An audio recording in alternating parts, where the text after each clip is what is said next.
We're going. Hold on, I forget how to I use this still shit. don't have my voice back. It's so sad. Ugh.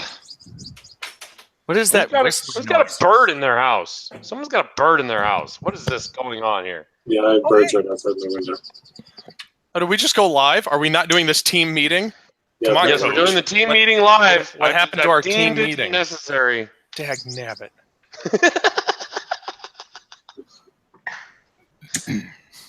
I figure I don't get to make any decisions anyway, so I thought you guys made it all 'Cause you're while I going was fucking- gone. Get balls, guys! Come on. You know I don't make any decisions in this thing. Zencaster. You sure Oh, tried yeah. to. I tried to, but Coach. you all know that you shoot me down every chance. I sent you money for Kyle since Kyle doesn't have anything to send money to. So I have to give Kyle my money? Awesome. Just make it store credit. Episode name: Detox. Detoxification. How about just detox? Create. Thank you very much. Awesome. I need the link to invite people. There it is. Copy. All right. Woohoo. And stuff. So I'm excited to get made fun of tonight. I'm excited for you to get made fun of tonight too. I'm drinking Strongbow Rose and Cherry Blossom. Oh my god.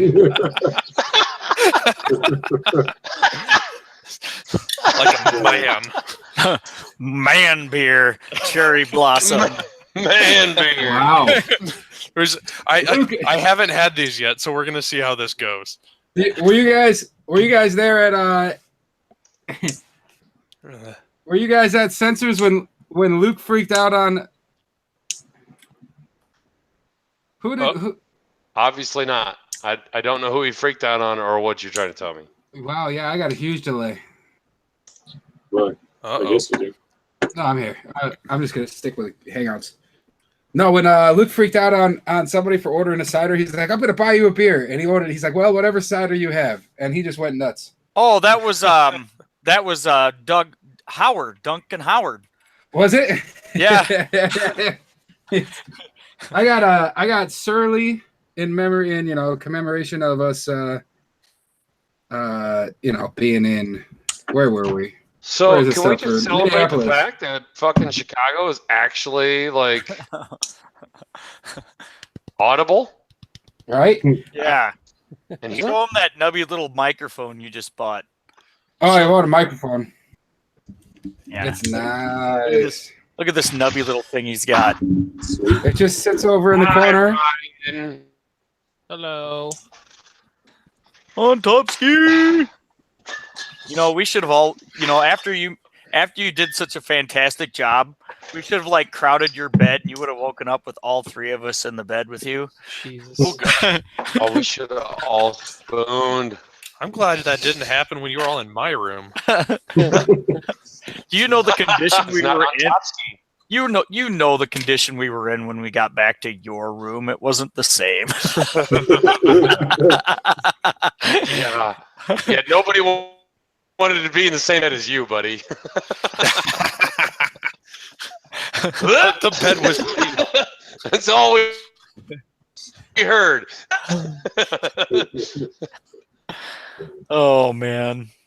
All right, I have This is Ryan, actually I not have bad. definitely not Chico, I do not have Kyle, and I do not have Montana, and I do not have this other guy we claim to call Chicago. So get your fucking Zencaster up. Let's go. The what? Oh yeah, Zencaster. What There's the a fuck is link. that? There's a link in the messenger. I sent you a link in the messenger chat. Please click on it and do whatever the beautiful robot tells you to do. Running a health check. I've got Kyle. Hey, Chicago. What's up? The chat says that they don't like staring at your ceiling and It's in true. the camera down. Whoa. Oh no! Hey, you did a fantastic job of making that room a hell of a lot different than when I called you yesterday. So bravo to you, sir. I'm not even looking at it. Well, I just got to sit up. That's the only thing, right? 1, 2, 3, 4, 5. Oh. PTSD.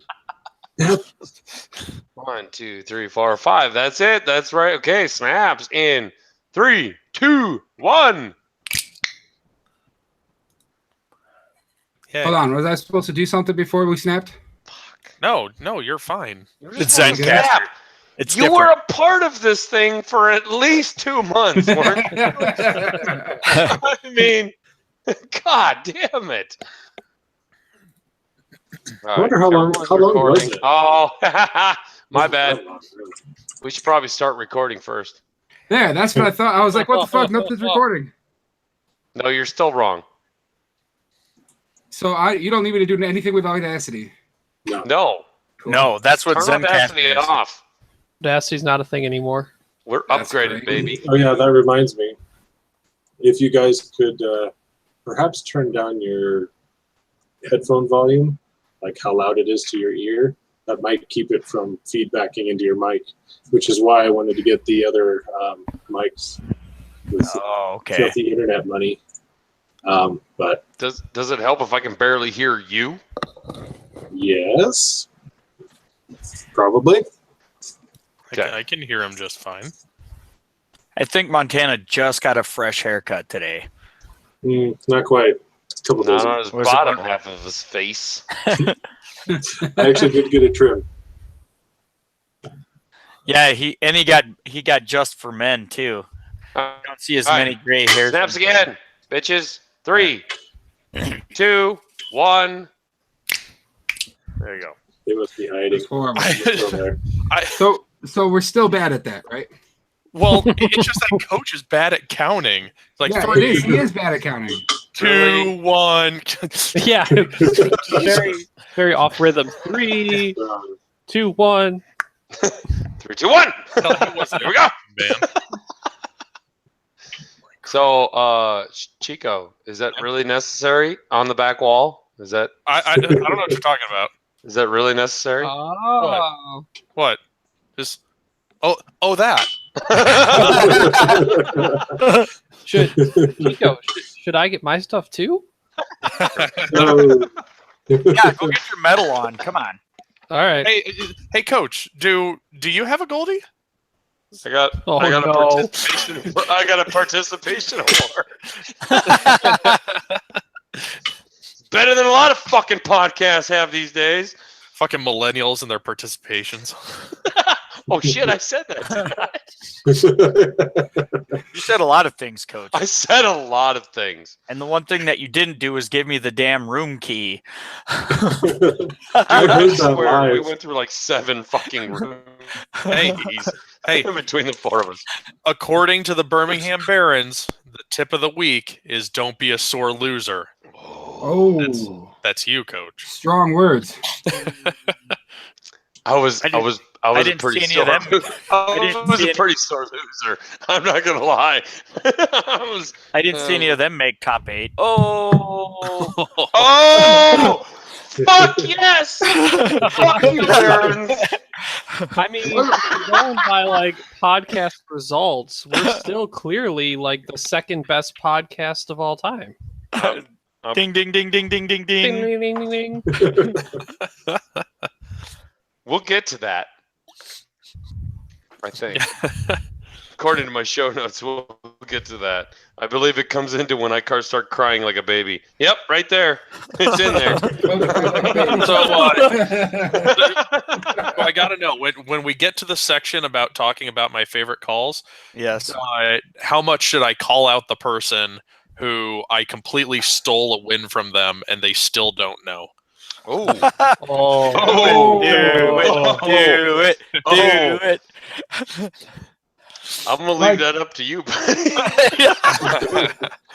Maybe I won't call them out by name, but I'll mention what happened. The game, the instance, the round, the they'll time, know. the They'll date. Wait, so they don't know because they didn't recognize it, or they don't know because, like, I guess, how do they not know that you stole a game from them? Because they don't know that I put away the official time clock and never called time. Oh. That's what happens when you slow play right in front Wow. of the judge. Oh. All right. What we like to call snap, motherfuckers. Yeah, just a little preface before we go live here, boys and gentlemen. Wow, I got Probably were a live. super fucking huge crows thing going on here, don't my sweet visor I It's got. beautiful. So when we mention, I see by the quotes, what did you see? We are not going to go round by round. We're gonna just mention what we saw. No, Flew but against. we all and basically you can give a really short story about the difference between what was like all over the tables. Like you said, you saw a bunch of rebel jank. I saw nothing but aces. Okay. I just don't want to go fucking like opponent by opponent what exactly they flew because save myself some credibility. I really don't remember what everyone flew. So I killed all the Lorik egos, and then there was some other stuff. I'm just fucking super happy that I remember all my opponents' names. Ooh.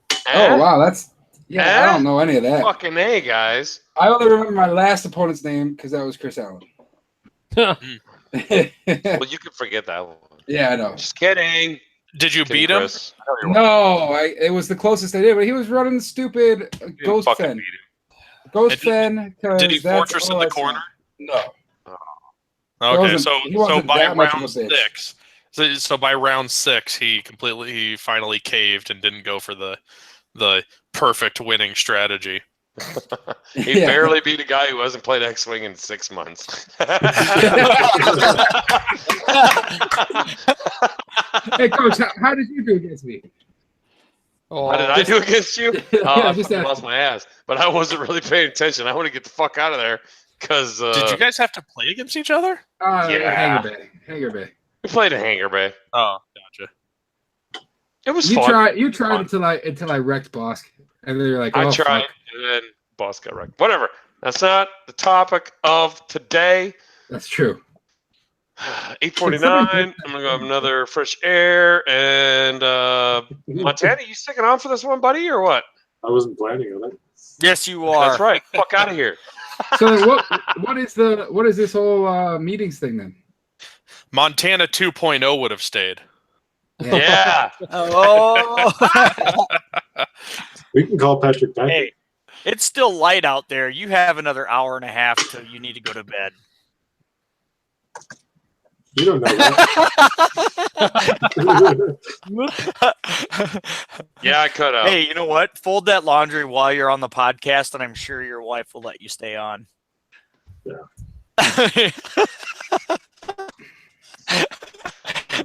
He's like, damn it. Well, by the way, congratulations on another little one. Yay! Yay! Montana 3.0. Woohoo! Could that be 4.0?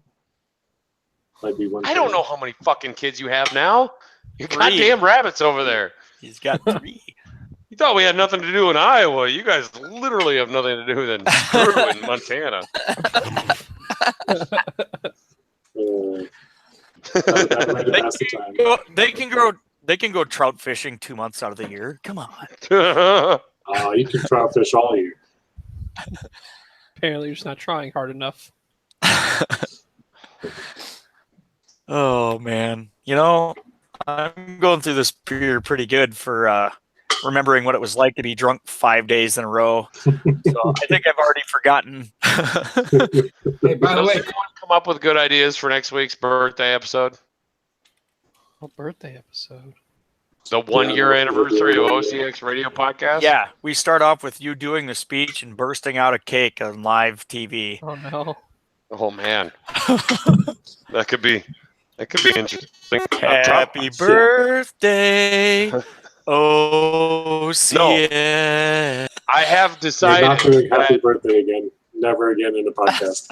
Never I again. have decided that Gordon is going to call in and he is going to release me from the Gordon rule for one episode. Oh, I hope he's on because I got to call out his whole podcast, all of them. Oh, Oh, no. why? Am I just going to spoil all my secrets before? Well, what if he never shows up? Oh, okay. We're he'll doing show way up. too much Like before we even start. sneak preview. Yeah, we gotta. So I listened to it. What was the problem? his podcast, he had a whole bunch of people at Worlds, and none of them got him one of the alt art cards. Tommy picks him up. Huh? Tommy, the bald guy with the white beard. Yeah, Yeah, I don't know what happened to all the Stay on Target guys, but he was the only one that came up and he's like, "Hey, I need shit for Gordon." I'm like, "Perfect." Oh no, Here no, it is. I'm talking about the official like Fen Rao alt art card, Oh. Yeah. and he was super sad about that. So I'm sending him Aw. one because I'm better than his podcast mates. Oh. Oh, Hashtag force for good. holy fuck! We're gonna hear that all goddamn year, aren't we? Till Hey. somebody takes it from me. Next year, yes. baby, it's gonna be All me. year. Fucking charity. Whoa. Chad Oh, puke. what's going all wackadoo? Coach, how far away are Coach went you? R2D2. I'm right here. Your headset went beep-doop-doop. By the way, check that out. You guys see it? What's in it? Yeah. Well, Jameson. It's pretty Nice. sexy. All right, we're gonna start this When bitch. Mark comes on, make sure to make a lot of noise and say, "Hey, it's Mark," so I know where to bring him in. And make I'll be sure right he back. starts his Mencaster. Okay. Oh, Mark's not here. Where the fuck is Mark? He's not going to be here till 9 or 9:15. He said. Oh, okay. Awesome. All right. Fuck him then. Or 10. Whatever it is there. God, my voice still hasn't recovered. Fuck. Karaoke is a bad idea. Just don't talk so much. Yeah, I'll try that. So somebody on the chat asked if I got World's Dice. I think they missed the earlier conversation. Stu, you got dice? And Oh, you're you're muted. muted. I you- did. I got you the bought scripted dice. dice. Yeah. So somebody was asking about World's Dice, and the Oh, answer I is got no. I did my usual thing. I ask every year. It's like, can I trade in all of the other stuff I'm getting just for the dice? And they're like, nope, because it'll devalue the dice that the competitors are getting. And I'm Look at that like, dramatic. oh, As a Value. competitor, you should earn that shit. yeah. So I decided to do the rational thing, and I'm messaging all of the top 32 and asking them their opinion. I am now 11 for 11 on. Oh. Sure, I would let you have some.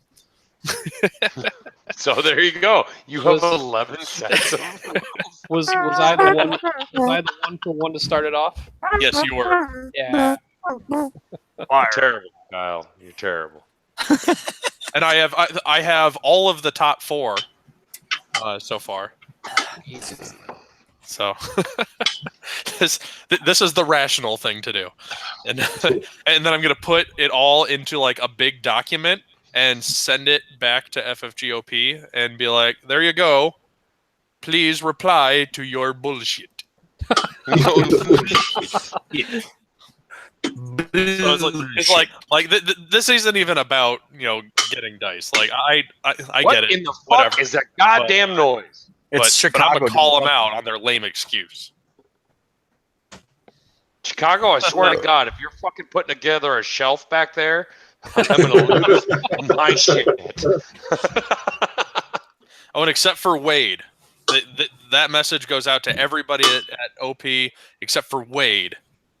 Wade's awesome. Wade's cool. Does nobody else hear that? What? I hear it. What are you talking about? Chicago making noise. He's fucking getting Play muted. along with it, Staniszewski. Nope, he's muted. He's muted. Why? Because you're making fucking noise. How so? I don't know. You're banging on some fucking shit. Sound like and you're building something. shelves. Oh, really, dude? I just wow, this mic is sensitive. That right Turn there. the gain down on this thing. What it? I got noise makers. just everybody just bang some metal together.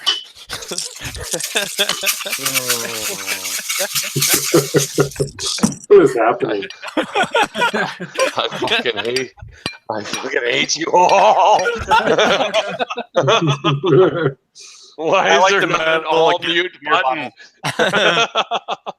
I've got dice. All right, Mark's on his way. Oh. Mark's on his way, as in I should wait or Yes, as start in you and should just wait. All right, wait. say Okay, fuck wait, it. we should wait. Snaps number 3. Jesus, this is gonna be like our longest episode ever, and Oh starting no! an hour late. Oh, We man. haven't even started yet. I don't even think you could beat 2.0. Those fuckers went for like 6 hours. I Jesus. still haven't went through that whole thing yet. I've listened to it. I didn't watch the YouTube. No, Yeah, listen to the podcast. It's the condensed version. Hey, Episode by the way, 49 and a half was a little crazy. it was good. Hey, by the way, I don't know if they're listening, but fucking awesome job. It was awesome. I thought they did Yes. great. Yeah, no shit. I They're agree. listening. Episode 49 and a half was pretty sweet. It was the best half episode we've ever had. You guys are you fuckers. You know, Montana, you realize that when you post it on Facebook, it doesn't update. Yeah, So Yeah, every I one of know. them says 49 and a half. that was I the know you guys point. wanted to be cute, but Yes, Intentional. and we're still cute. yeah, we're still cute. God, Stop it! For Jesus. fuck's sake! Stop it! Oh my god! I'm going to drive my ass to Sioux City and waste all of my data to come to your house and fucking steal just whatever live. it is Oh my you're banging away from you. Why Oh, makes you think it's fucking me? Why do you think I don't know What is it because gonna it's always you. This behind me? You see that? That will stop you. No. Oh, You know what the best part of save us so we can start this goddamn. the best thing about these Gotta new wait for Mark. sparkly evade dice are is that I can actually roll evades on them. So yeah. That's what you think. Hold on. First, you got to fly ships that give you evade dice, Kyle. I mean, They if have he only one. has to roll 1, he's 100% right all the time. I You know what my most personally evasive love ship the this fact weekend was? that Was Totski's Linda. wearing his goddamn medal. You asked me to put it on. Yeah, go You put it should on. be wearing that for the next month, no You matter should where be you wearing go. only your medal. Yes. Ryan, look for that shit. Draw me like one of your draw me like one of your French girls. So-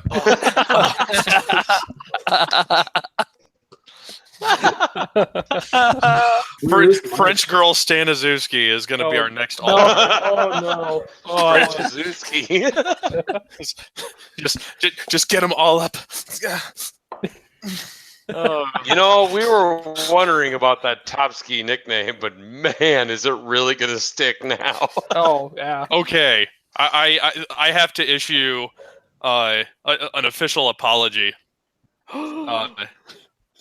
because me and Luke were talking before the Indianapolis regional after the Chicago one. So in that in between time, and everybody was losing their minds about ghosts and whatnot, and I played Ryan in a game, and Luke played Ryan in a game, and we were discussing him. It was like, hey, who's this fella? And I was like, he's a pretty decent player. He does pretty okay, but he just doesn't break out.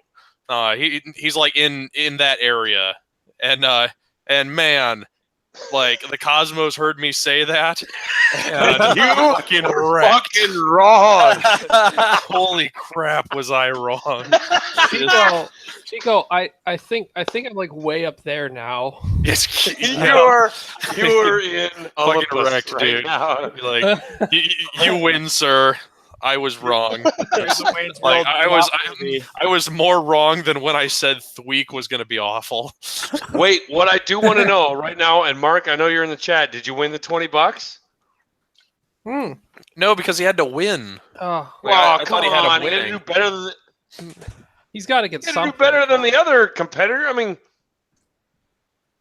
Who was the had to be closest? kind of like a margin of loss there. Who was the closest other podcaster? Well, it wasn't a podcast. It was like they basically just picked people, and he was like, "Fucking Ontopski." There's that fucking noise again. See. It was. Oh, Mark said no. Oh, I will say, if I would have gotten past Simeon, I felt really good about my last two matchups. you're gonna fuck their shit up. Yeah, the But Pal. Nathan's faced me before with that same list when I beat him at Adepticon, so he at least would have strategized more than the first Oh time. my he saw god, me. you beat Nathan Eide. Like that alone would make me chubby at night. Please don't say that about a minor. No, please no. Oh, He's yeah, 18, no, he's 18, no, isn't he? no. Totally He's took 18. that the wrong way, guys. Come on. Head out of the gutter. Jesus. Motherfucker, I swear to God. Have I will Have do we this figured whole out what fucking it is podcast yet? from the truck. Yeah, what is that actual clink noise? I'm doing Yeah. my moving around and I'm not Chicago. hearing it. What is that goddamn annoying ass noise? You have to do the whole show with your hands up. Yeah, that's what I was. Yep, the whole show with your hands up. He's got to hold his headset. All right, I waited for Mark long enough. We're starting. That's him. Oh, it's Montana. Finally, somebody. Yeah. Oh, Crap. booted! See, What was it?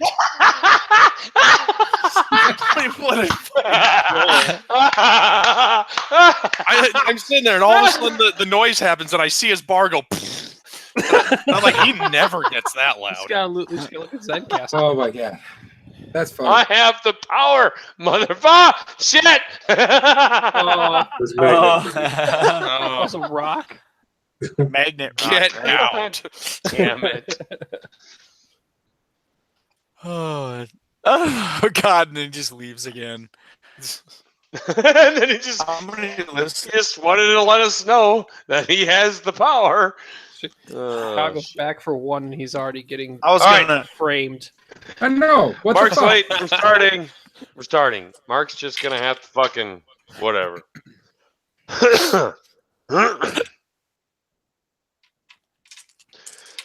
Good morning, X-Wing! Hey, this is not a test. This is OCX Radio. Time to rock it from the Delta Pilot to the 4BZ.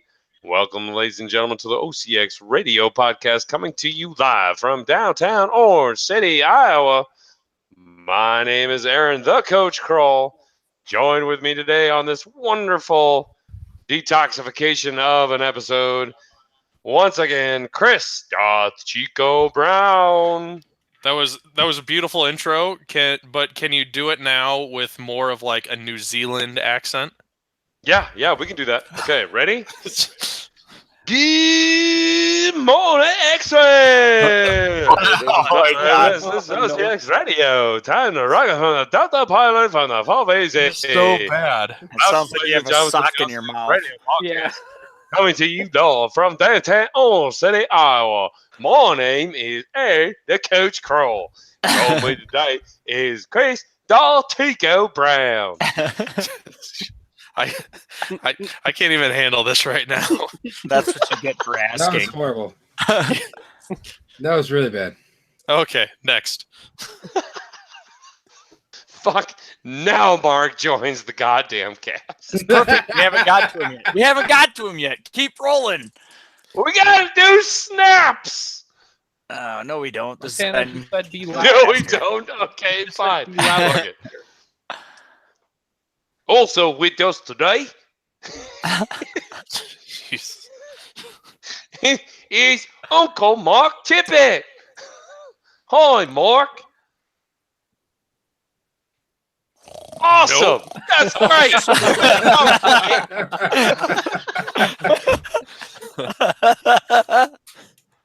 Oh God. Back from the past, joining us once again is Brett Is our- Chicago Plazik. I made a party, I guess, but I don't know what this is. And put another shrimp on the barbie for me. Jesus. Can we just start over? Can we start over? Oh my yeah, God. let's Yes, yes, we can definitely start over. You're gonna regret all For of that. fuck's sake, we can definitely start over. No, AJ, you Montana? didn't sound Nope. like that. Oh. So, Mark, are you there? Mark, please, for God's sake, and all the humanity in the world, tell me you're there. No? Nope. He'll pop in eventually. call him. Call him. Call him.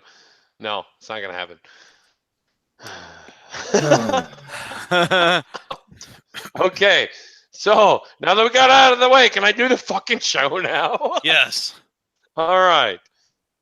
One more time for the kiddies in the back row. Good morning, X-Wing. Hey, this is not a test. This is OCX Radio. Time to rockin' from the Delta Pilot to the 4BZ. Welcome, ladies and gentlemen, to the OCX Radio Podcast, coming to you live from downtown Orange City, Iowa. My name is Aaron the Coach Crawl. Joining with me today, as always, Chris Darth Chico Brown. Hashtag Force for Good here. Excited for episode 50. Wow. Stab, back, twist, salt. Add salt. Lots of salt. That's what we're gonna take away from that. While we were at FFG, they got a literal shipment of salt into the kitchen area. It was awesome. I just saw them wheeling a box of salt through, and I was like, X-Wing's over there. You're going to the Just put that shit over there. It'll be used. Don't worry. Oh. Joining us once again, took him about 6.5, 8 months. But, ladies and gentlemen, for your enjoyment, it is back again, Brett Chicago Plazik. As always, back to party, driving the fun train. Here we Yeah. go. Toot toot. Toot, toot, baby. And also, sort of joining us today, Uncle Mark Tippett. Hi, guys. Glad to be back. I have nothing bad to say about this entire trip. And bringing up the rear is none other than Kyle, Game Changer. Stews. That's right. Munitions fail safe. Munitions. That's a game changer. Haters, Game Changer. haters gonna say it's fake. Oh. Well, I'm glad everyone could join us today for episode 51. You are forgetting somebody. I am not, because we have a very special guest. Oh, man. Boys and girls who are new to the show, you may not know him other than regular old Ryan Staniszewski, but all you favorites of the show know him of none other than Ryan Ontopski. Hey, got a medal. I'm ready for 2.0 with my templates. He's got a medal. He's ready for Must be 2.0, and he's going to nice. totally suck at 2.0. Yay. I doubt it. Oh, man. So we have a Who brings? pretty full show today, ladies and gentlemen. I would like to first of all say that we are probably not going to get into the 2.0 stuff. The reason we're not going to get into the 2.0 stuff. Oh, Mark. He'll let us know. He'll, Try again. He'll interrupt us. he'll interrupt us. He'll interrupt. It's coming. All right. So the reason we're not going to go over a whole lot of 2.0 stuff today is because, holy shit, Groupies 2.0, OCX 2.0 on episode 50 did a 49 fantastic fucking job. Wow. Huge load off of my load. Yep, that's exactly how I wanted that joke to go. So,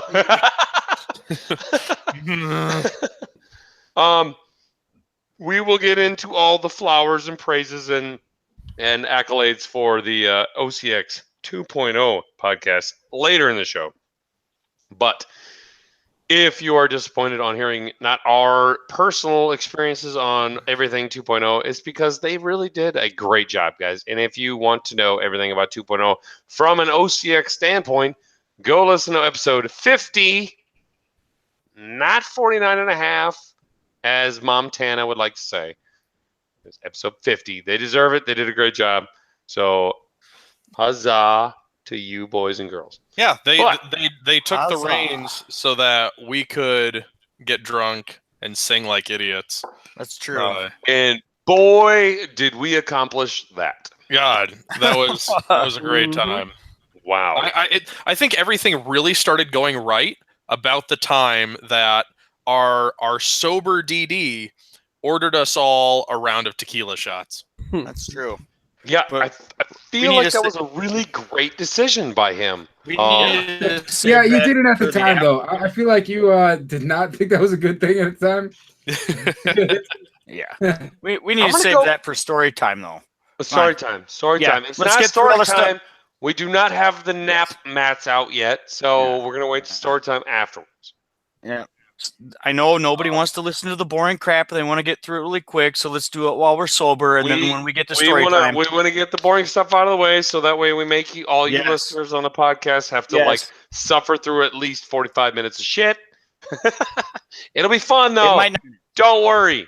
Are you guys Said- actually going to make me scroll up and find the show notes?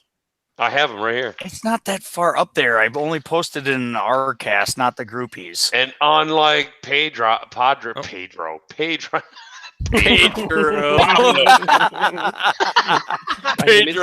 Unlike Padre, I printed mine out, so I got them right here, baby. And guess who is first? Your lovely, beloved host, Coach. So the rest of us will just go get another beer then? You can go get another beer. You can take a piss. You can follow the flow chart. The flow chart if you want to. Jesus. I'm No going to more cross flow chart. that one out. I'm crossing that one out of the show notes. That is a story that does not need to be discussed. Sorry, Kyle. We have a story that's too far for the show notes. We're going to save that one for us. Maybe the shit show, but we'll find out.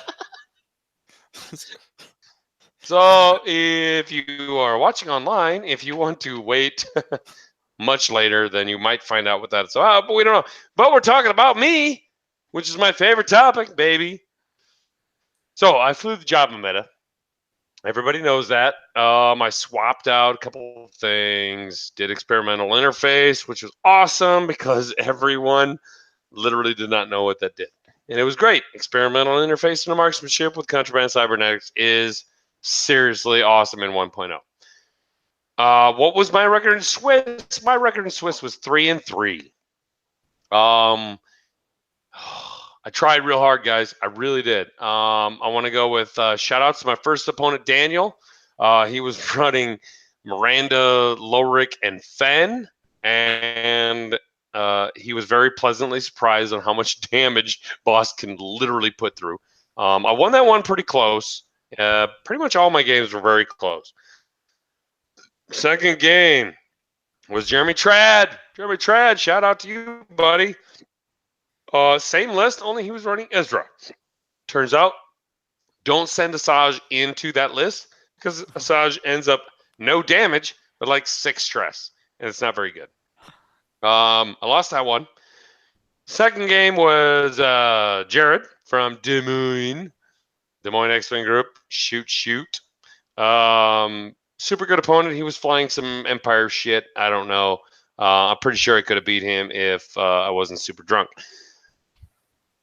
What were we on? Fourth round opponent was... Fuck. Why am I drawing a blank here? Drawing a blank. You said Oh, you had God. that. Fourth round. Don't know. I'll come back to that. Fifth round opponent was because Matt. between the third and the fourth round was when we went outside and had a beer. That was the first beer I've had of the day. No. Damn it, I knew everybody. Why am I blanking on this? Shit. Dude, I'm super sorry. That sucks. I will come back. I'll think about it. Fifth round opponent was Matt, and this was the game that I was like trying to not get 100-0'd. Like I was losing this game bad. It was Dash Miranda. And oh boy. I don't know how it happened. I really don't. I think I blacked out. It was super fucking crazy. But I ended up winning the game on the last shot of time, killing Dash and winning on points over Miranda. I don't know how it happened. I really don't. I wish there was an explanation. I didn't Boba Fett shit off. I didn't do anything. It was straight up just like my dice were better than his dice, and I should have lost, but I didn't. And Matt, if you are listening, I still, to this day, probably one of the craziest games of X-Wing I've ever played. So Last round was William from Blizzard Squadron. We have a new thing coming up, hopefully this winter, or basically whenever the weather's bad, we're going to have a Blizzard Squadron warning telling you all of bad weather. But William was running Kylo and Quick Draw with an 8 or 9 point bid or something like that. And 2 range 1 shots with Glitter Stem with Asajj and a stressed out Kylo Ren with 2 hull left. And you roll 3 blanks and a hit, and then you roll 3 blanks and a hit. Apparently it doesn't kill Kylo. So, yeah. Boss died, Quick Draw died, and I got to chase Kylo around and lost that one for the play-in game to go to game 2. But it was super awesome, super fun. I had a great time. Yeah, I was watching that game pretty intently because I remember telling you that if you magically made it to day 2, I would buy all of your alcohol for the rest of the night, and I was terrified for my bank account. I know. It was super fucking pressure because I legit had that game. Like, if I rolled anything other than 3 blanks and a fucking hit, Kylo would have been dead, and Quick Draw had nothing better to do than run into Asajj and take multiple range 1 shots from Boss with marksmanship and fucking target locks, and it would have been fantastic. He gave me a shot at the very end. I rolled hit crit with Asajj, burned my 4th glitter stem, and he rolled natty evades, and that was the game. So I'm very happy with my performance. I'm glad I stuck with the list I flew. I'm glad that I was definitely able to open a lot of people's minds and going, why are you running marksmanship? I go, I'll show you why. It was a lot of fun. I had a blast with all of my opponents, and I'm killing myself that I can't remember the other guy right now. Shit, I was just touting myself because I remembered everybody. But Did anybody get I tell you what, if that opponent that I can't remember is hearing this show right now and remembers that I'm the guy they're missing, message me. I got gifts for you. How about that? If I can't remember you, you win shit. okay. Did anybody get tired of you not running out of glitter stims? Oh yeah. That I like. Literally, the game with Matt was the only one that I was like, I'm all out of glitter stims. I have nothing left, and it's Dash and Miranda. Now, granted, Miranda was double stressed, and Dash was stressed, so he couldn't do much.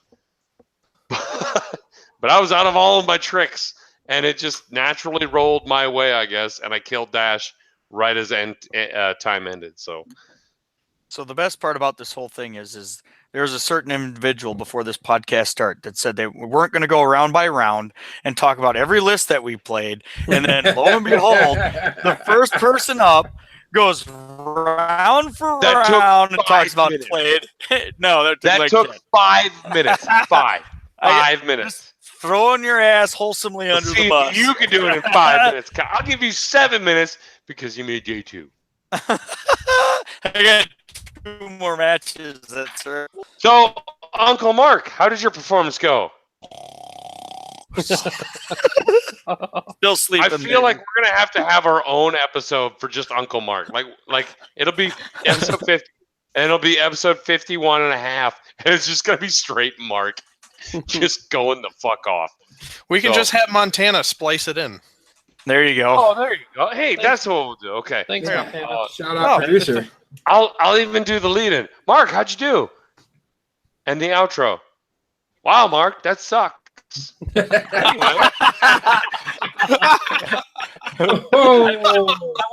still want Mark's story to end with the birthday thing, and then you go. Oh god. Oh, that was by the way, that was my favorite moment of the weekend. I guess we That get to that in was story really time, awesome. right? No, So Mark, anyway, Mark has to get to the story where No, he was that's story screaming time. at the OP people that he didn't want to buy. That was my favorite. Yes, Kiefer, we did snaps. Sorry, we did them twice. It worked. Yeah. So Chicago, He's drinking the cherry blossom. Chicago, how'd Hell you do? yeah, rocking the cherry blossom now. I'm Oh, scared. God. Girly beer. Girly. Oh yeah, that's cherry. Does it make you want to blossom? This. Yeah.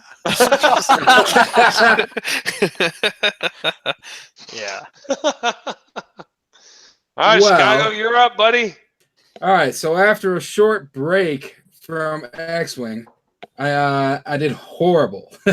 But you know what? It wasn't. I had a blast still. I went 2 and 4. I brought Palp Aces. I got the Palp Shuttle, running Omicron with a collision detector, and then I had Inquisitor as Inquisitor should be loaded out, and then I had Quick Draw with a harpoon on it and advanced optics and everything else. And you guys all know what Quick Draw runs on it. I think I did fairly well with my first game. I was really rusty. I could have won. I totally made a bunch of mental mistakes. Forgot a couple triggers. Forgot the FCS that would have blown up an Asajj. But then I saw 3 of the 6 matches I saw. I saw 3 Fen Ghosts lists, which just wreck me for some reason. I just can't figure it out. I can't beat that fucking thing with my list. And that sucks because there are a lot of them out there. And then I had another game I should have won against Double Fire Sprays of all things. But my dice failed me. But either way, I had a good time. I probably deserved to lose after the amount of practice that I put in, but it was a great time, and I met a lot of people. Played Chris Allen my last match. He was also running Fen Lothal Rebel, I believe, but he didn't have he was running a little bit different. He didn't have the Maul Ezra thing. He thought that was boring. He had something else. I can't remember. I'm bad at this. Kyle always remembers all my shit for me. I don't remember. I seen that you were playing Chris Allen and you lost, but you were a detriment to our OCX podcast because you lost to a crate. I lost to a crate. Hardcore. I don't know if you're allowed back on the show anymore. So I did do a good job against him though, but he was apologetically like, "Dude, this is stupid. I know." And I said, "Well, why are you meeting me here in the last game when we're both what would we have been there? 1 and 3 or 2 and 3? We're both 2 and 3 playing for shit." So it sucked. But it was a good time. So I got all kinds of stories, but I'm gonna save that for story time. So I guess that brings us to Salute, right? Game Kyle. changer? Game the changer. game changer. Hey, Jacker! So I had the pleasure of running cold hot dogs at Worlds because nobody said that you'd be able to take an across fighter to day 2. So I just wanted to make sure that I put my best effort into that to make that happen. And everybody was really confused on what cold hot dogs was. And then they saw the list and they go, oh, you're running Jostero, Tirani, and Nim hot dogs. And then I don't know how many times I had to explain how the name got cold hot dogs to a bunch of people. But Oh, that no. happened. You didn't literally tell your opponents the story, did you? Only if they asked. Oh, Yes. God. So my record for day 1C ended up being 4-2. My favorite match of the day was up against Fernando. You can go watch that on the Gold Squad stream, and you'll find out why everybody's calling me the game changer. Because Munitions fail safe. missions fail safe. Game changer. Thank you, Ryan Farmer. What a game changer! It was a game It's a changer. game changer. It's a game Amazing. changer. Fuck. Yeah. So I don't want to spoil too much. You guys need to go watch that video. It's a real nail biting game, and I tell you what, you'll have fun watching the whole video because I just did. Is that like watching yourself masturbate? Is that speaking from experience? Yes. Yes. I do it all the time. All right, Kyle. The chat wants to know where cold hot dogs comes from. Evidently, we have some listeners that don't know. Oh, okay. I think I this will. is AJ I will let story time come in right now. Go ahead, Okay. Kyle. So cold hot dogs is your spouse. It doesn't matter if they're male or female. I just want to throw that out there. We're Your gender spouse- neutral, baby. Yep. You wait till they're sleeping, and you go and obtain a cold hot dog from your refrigerator, and you slip it into their mouth, and you wait for them to wake up, and then you try to take a picture of the look of eyes that they have a cold hot dog in their mouth. So It's such a good analogy to what your list is. It's like, hey, I'm gonna slip these 3 harpoons in your mouth and wait until your reaction. yeah, and then you're not going to realize that I still have them because your shit blew up and I reloaded. So hey. Well, that's only if they didn't see you use scavenger crane, right? Oh my god. What a I game haven't got changer! there yet. What a game changer. It's like, what a game changer. He's got the fail-safe hot dog. Yeah. Thanks, Max. So I saw Right? Oh my god. my first match was Kevin. I can't remember his name. Kevin White, I think it was. He was running Lorwick, Ezra, and Cornhorn. The game went to time. I lost on points. Yada yada yada. Kevin Lines? Was it What's Kevin that? Lines? That was Kevin Lines, yeah. Oh yeah. So it was a Kevin. this Kevin White guy. Kevin White. It was a Kevin. Lion? He- I don't Only know. the guy who got second in Worlds in 2000. Some fucking scrub at X-Wing. yeah. So, I love you, I saw- Kyle. you're welcome. That's not, at least you remember the guy's name. I played some guy. I don't fucking know. I figured he might have been like really popular people watching our game, but that didn't faze me. I was like, why are these people coming over and talking to this guy? Like famous people. Oh, he must be famous too. I didn't put 2 and 2 together. Whatever. Moving on. I saw like the Empire all day. That's all I saw was the Empire, minus the first round, which I saw Rebel. Thank God for everybody in my local store always wanting to play the Empire. That gave me an edge on all my opponents with trying to hunt down an ace with Jostero and Tyrannicolda. There was an incident day 2. Oh, the last match went super fast. Like that was the fastest match of her life. Like I can't even explain, and I apologize because I don't remember the guy's name, but he had 2 rowboats and quick draw, and we just went straight at each other. And the rule 11 says that I dropped my bomb in the center, and I think quick draw was left with 1 hole after the engagement, and I lost Nim. And after that, it was a 15-minute match. It went super fast. Oh, we had just started tailgating. We had just cracked beers, ready to fucking pop up the stream in the parking lot. And here comes Kyle, like, "Oh shit, what happened? Did you drop? What's the story?" And he's like, I "No, guess we're done." Oh fuck! Yeah, I remember starting last round, and like it felt like 5 minutes later, walking out. Like what? Day 2, I played my second Rebel list. It had Cornhorn in it again. Yeah, it did. But this time it had Lorik and Ezra in it. Yeah, it was the same list that I played. God damn, it's all coming back to me. I blew up Ezra, and Jostera was literally like kissing Ezra. I couldn't shoot at Ezra with Jostera because he bumped me. Or I bumped him. No, he bumped me because I was a 4. He bumped into me because he's a 5. He moved after. Sure. But yeah, he blew up, and as he was going through all the steps, and we were getting all the damage cards for my harpoon and his face down damage card and his 1 shield from Lorik, and then he asked me if I didn't get the shields yet, so I made sure that I got the shields, and as I was going through the shields, I flipped over my harpoon that I fired and then rolled my dice, and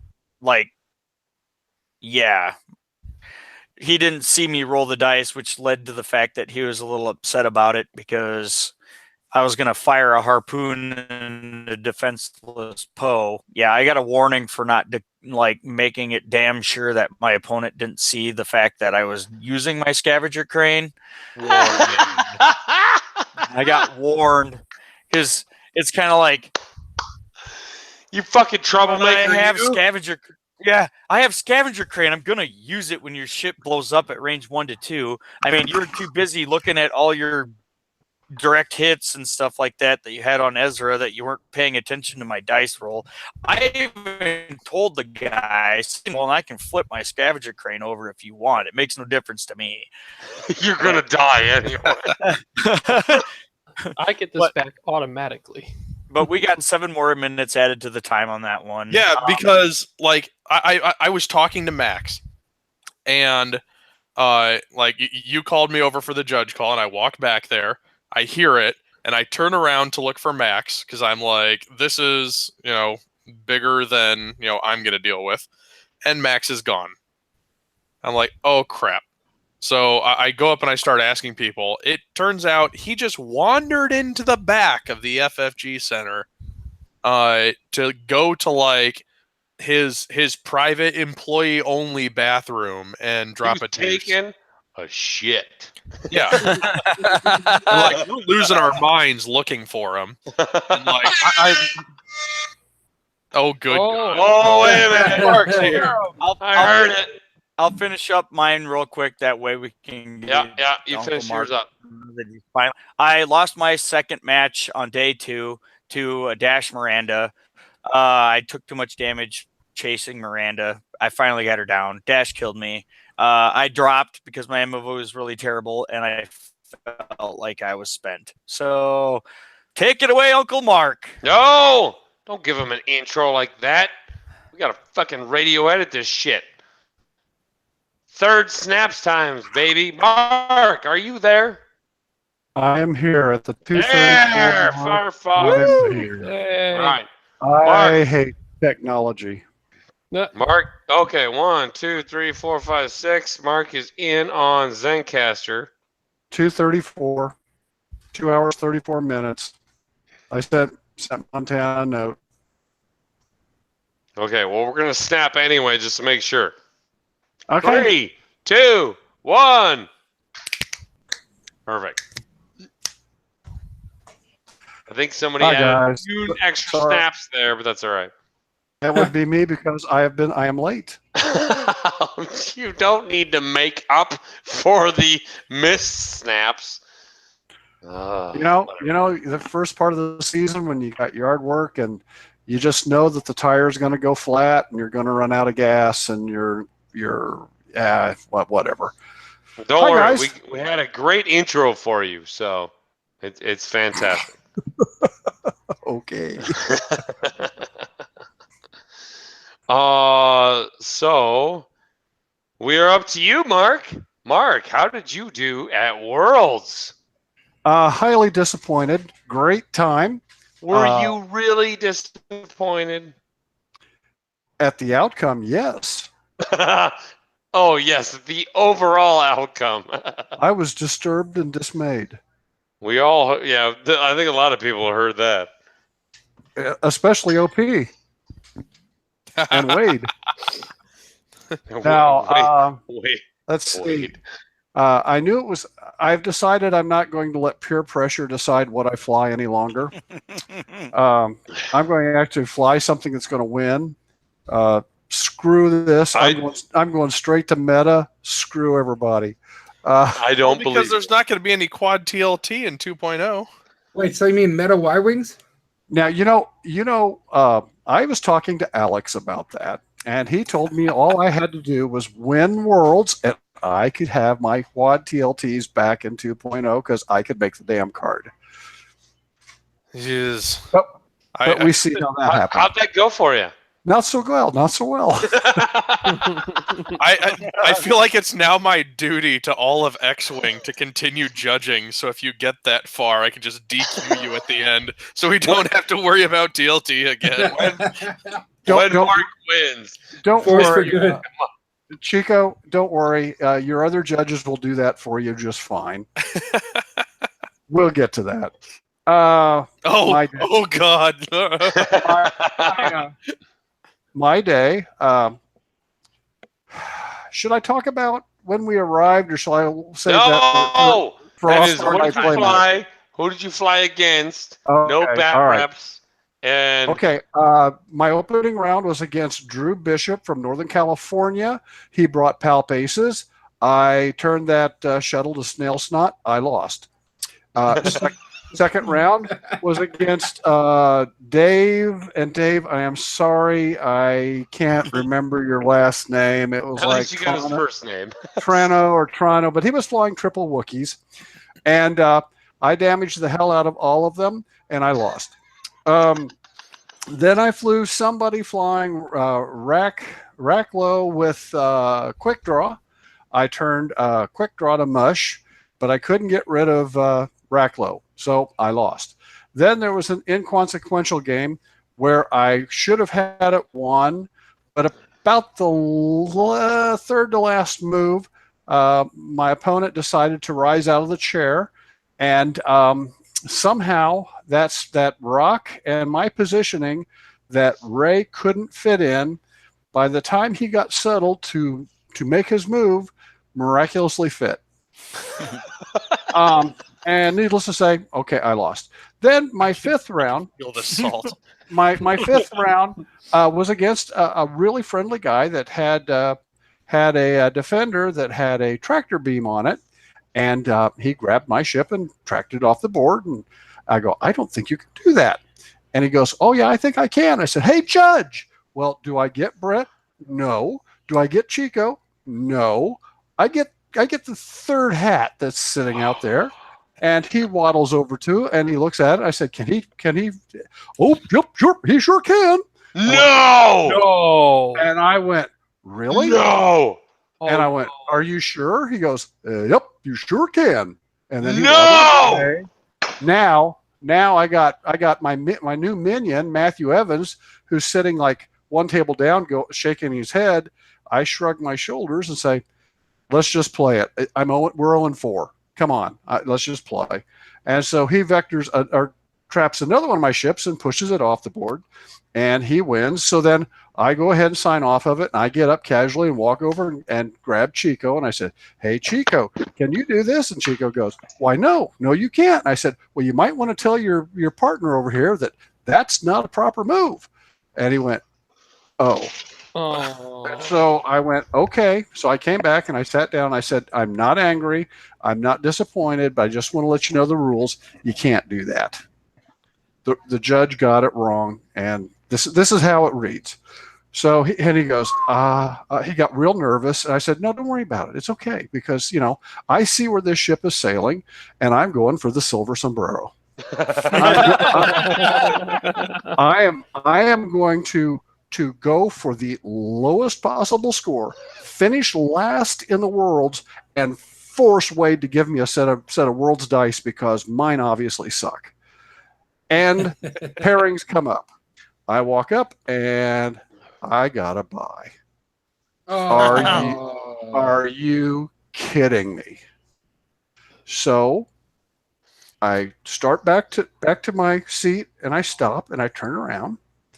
And I see the sweet lady that's been keeping track of all the scores, and I see Wade, and I see a couple other of their minions, and I walk back up and I said, "You have ruined my world's this event for me completely. I have a bye." He goes, "Yeah, isn't that great?" I went, "No, I'm going for the silver sombrero. I'm going for 0-6. You don't understand. You've just taken that away from me. You have made it probably impossible for me to be the lowest scoring individual here at this tournament in the worlds." I went on for about 20 minutes. Cool. I don't know how I missed all that. Yeah. To which Wade looks at me straight, well, not straight in the eye, more like straight into the chest, and says, "I have never heard anyone so upset about getting a bye." And I said, "I was going for a thing of legend here." Did you say you've never met Uncle fucking Mark, motherfucker? He knows me now. He knows. Oh, So- Mark, Last place has to be earned. how But did you not scream Chico? I did that 3 times during my day. I didn't even yell judge. I will tell you, my first match, I did call for judge, and Brent came over, and I gave him a big hug and told him I loved him. And then about the second or third game, I yelled for a judge, and Chico came over. Or actually, Chico came over, I think, after my 4th loss and just hugged me. And I put my head on his shoulder just for a moment and went, "Thank you." And then we know about the other judge, and I really don't ever want to see him again, ever. God. But yeah, I have to say I am so proud of Ryan and Kyle and Sarah and everybody. OCX represented. We had international representation. We had local representation. We had North. We had Midwest. We would have had Southern maybe if any of them would have showed up. But We had Alabama. Does that count? We had Alabama from Northwest Iowa. we're going to take that. We're going to take that as a. I So totally yeah, that did was not know that was- that you were tractor beam off the board Twice. Yeah. Wow. twice. Oh Yeah, no! And still almost pulled it out. Oh, You know, okay. It's- Well, it's, hey, it's okay because I've been in contact with Padre, and we've been discussing things, and I'm working on a new build, and it's going to be called the Blessed Beasts. It's Mark. a variation of Padre's build, but I'm Mark, going to try I gotta cut you off here. It has been said across multiple podcasts this week alone, and all over the internet. It's almost we got to make a medallion that's called Saint Mark.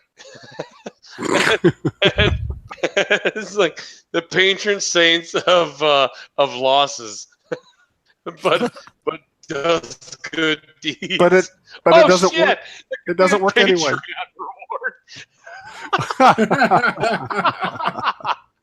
The patron saints of losses.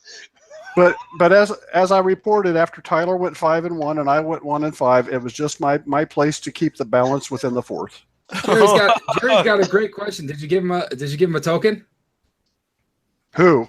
The guy who TLT'd you off the board. Well, Yeah, try to be good. Because that definitely deserves a I- fuck You're you. totally right. he did, and he got a card. Oh, Yeah.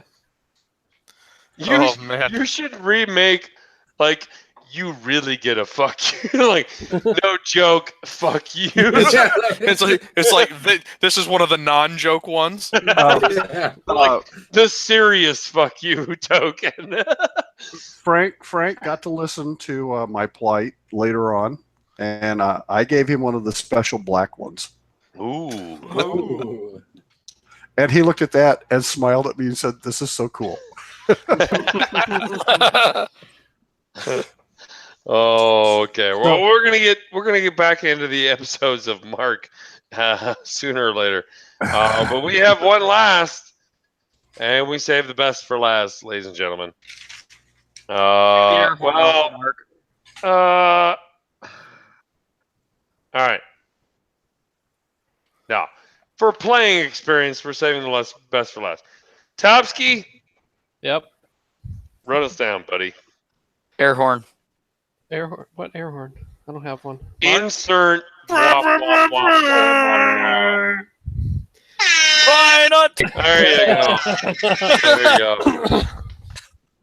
All right. We're low budget here, baby. So for people who are not aware, that you should have been aware, that we Oh. streamed 4 times during Worlds. You were not paying attention if you were not aware.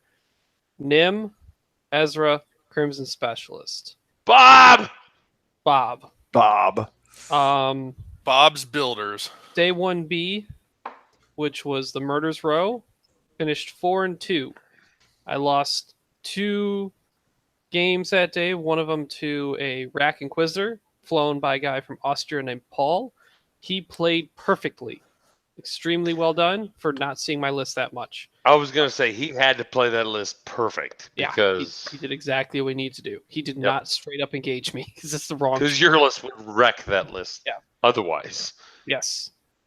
And then my other loss was to Andrew Schmidt, who was the only person with Lowick I lost to in the whole weekend, and that was by dice variance. He 2 natty evades on Miranda when she would have died without C3PO. It's dumb. Discuss. But so ended 4-2 on Gold Squadron stream against Darwin. That was a great game. He ran 100-point Poe. Was on X-Wing Junkies first stream against a Dash Miranda. That was also really interesting because I didn't think I was going to win that, but I caught Dash in Bob's net of terrible thermal detonators. Yeah. Which stressed Dash, bad Dash. So day 2 for Saturday, all 3 games, all of them 100-point Mirandas. Every single one. Dead. I'm the cleanser of 100-point Miranda. Felicante. Miranda, you're dead.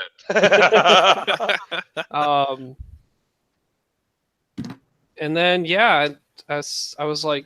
Okay. So for this next match, I want you to go into super in-depth. I got to commentate with Dion on this next match. So that was so much fun. So was there another match in between there? Well, there was the top 16, then the top. Oh, yeah. Okay. Yeah, go ahead.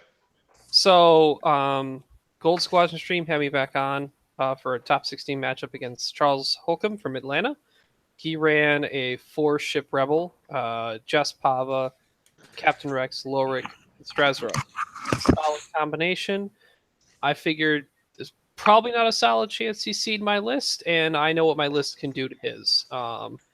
He tried to play safe with his engagement, and because I actually won the initiative roll, and most people with Snapshot Ezra would be like, man, I'll take initiative so I can snapshot your Lorik. My Ezra's different. He stays further back and coordinates Nim on the way in. I gave away initiative so Nim could do terrible advanced sensor coordinating things. Like, after the first engagement, I barreled Nim and threw another bomblet into the worst possible area in the middle of his list again and shot another harpoon. It did bad things. I dubbed that the 360 no scope for Nim. It's barrel roll throw trajectory. When I saw that he was going into the corner, I go, "Oh, he's got it." Yeah, you guys danced. You guys danced for a while though. I mean, But they all converged in that corner. I was like, "Bob's gonna you do." didn't engage Bob till maybe the things. 5th turn. Yeah, no, it's I have to make sure Bob is going to intercept their fleet or squadron for multiple rounds. So I can't just like hope to get one bomb and then chase you. I'm not good at chasing. Meanwhile, Uncle Mark is dropping all kinds of OCX references on Gold Squadron Oh my podcast. god!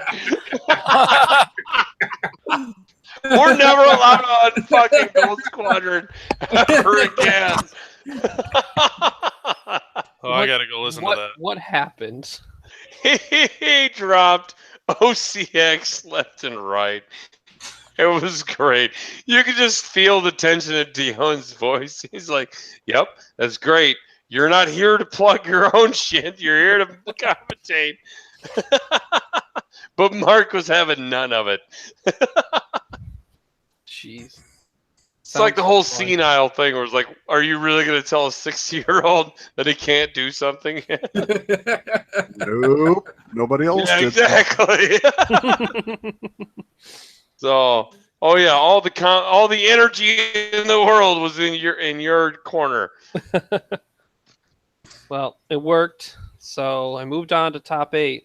And I knew going into day 1B, originally, I was like, oh, I know Jesper Hills is here. I really hope I don't get control bots. Shit. Top 8. I get control bots. He can literally eye on me whenever he feels like it. So Now, I'm going to butt in quick a second. Right? it wasn't Jesper. I was like, oh, Jesper didn't make the I don't think he made the cut. I was like, oh, I didn't think there was another robot, a control bot player. It was Jesper 2.0. Oh, I'm gonna butt in for a second because Kyle told me that you ran robots and you know all about this list. No, I tinkered and played with robots. Fucking liar. I did not play control bots. I thought the original crack Glitterstimp robots would have a decent shot against Ghost Fen, burn Fen in one turn, and then the rest of the game, those HLCs would just burn through a Ghost if I had the opportunity in some test games a while back. I got you. Okay. Completely different play. Oh yeah, it's totally different list. Yeah.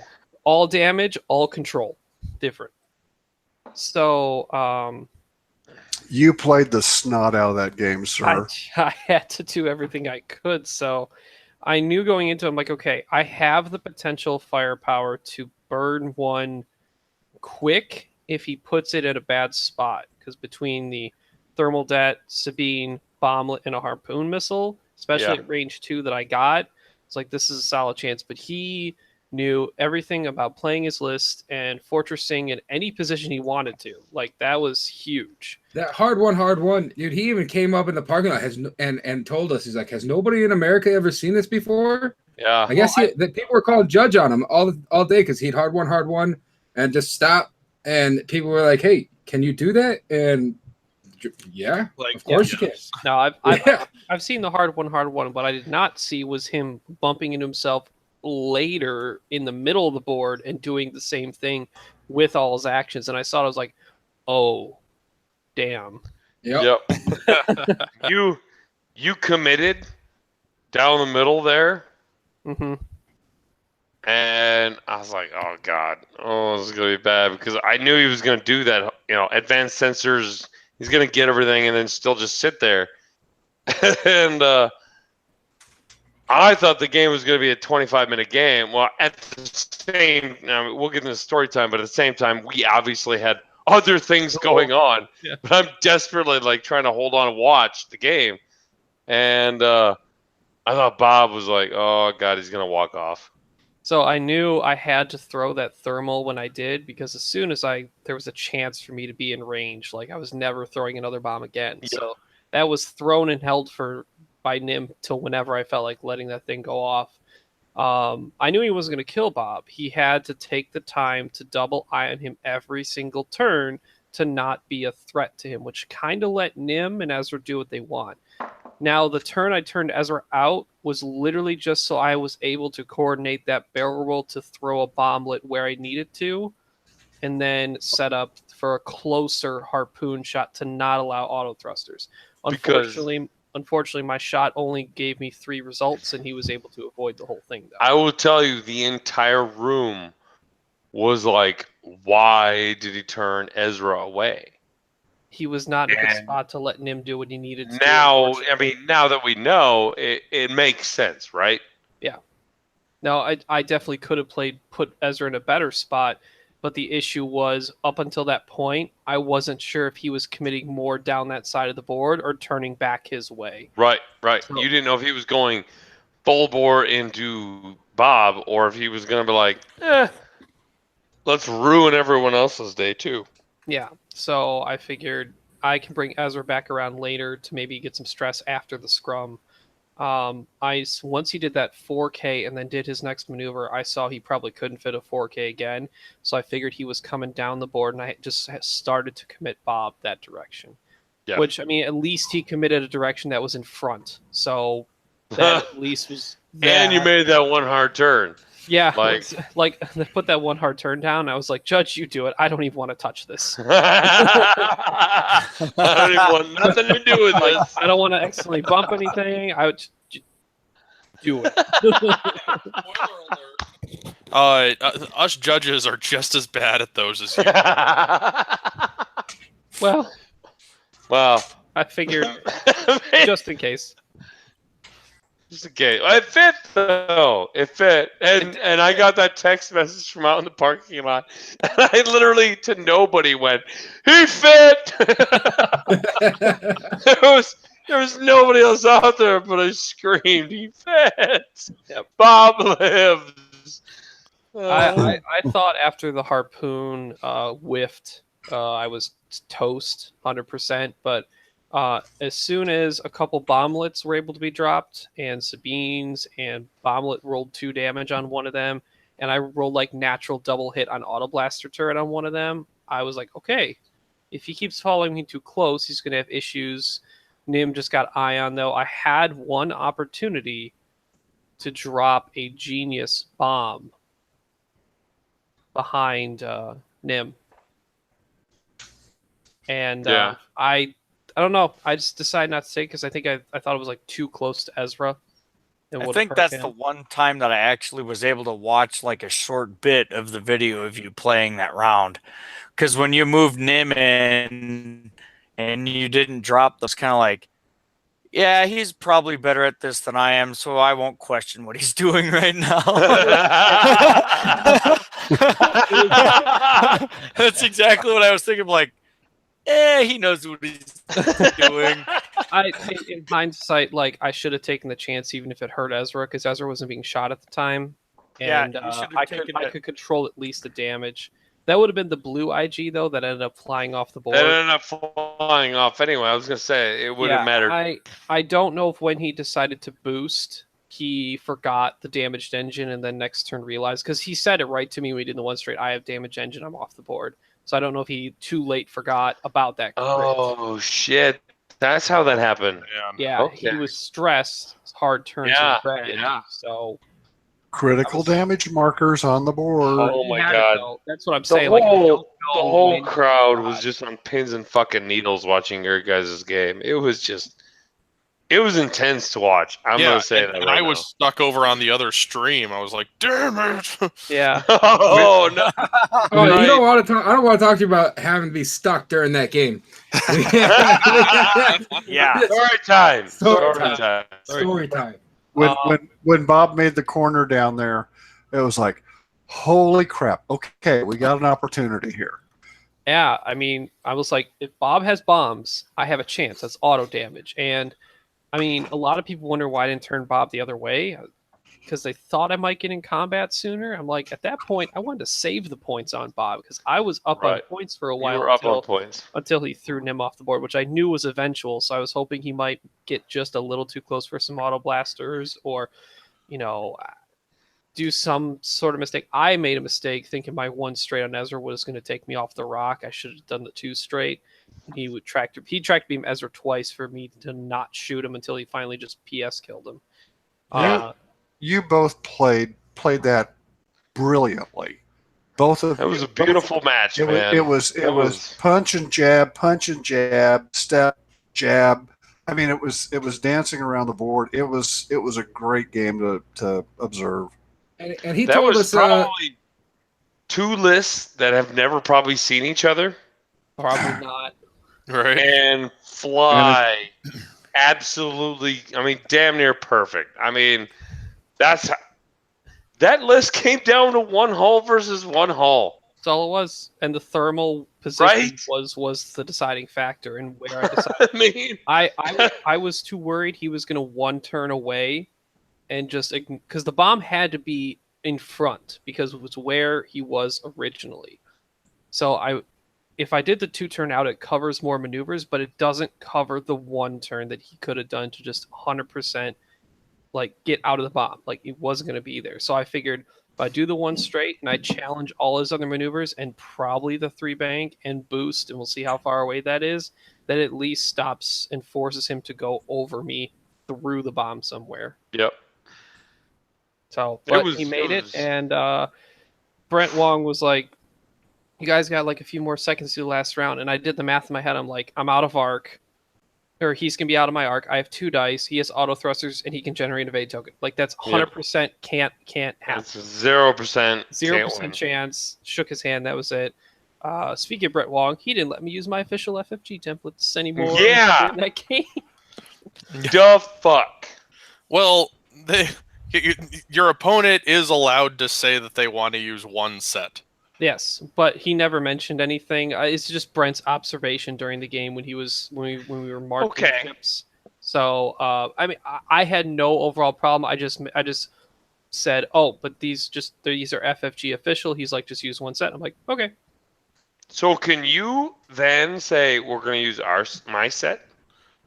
He told me it was his. There's nothing official, but the way that I've seen it done in the past is the person who bitches about it, it's the other person that chooses what set they use. Thing Sounds is that fair. Neither of us mentioned it. It was just an order from the judge. I guess what I'm saying, what kind of templates was he using? He was using FFG national templates. I wasn't he? think they were, European national templates. But Just I don't know. it just sucks. That's Like overall. you guys fucking gave me these things. I'm gonna use them.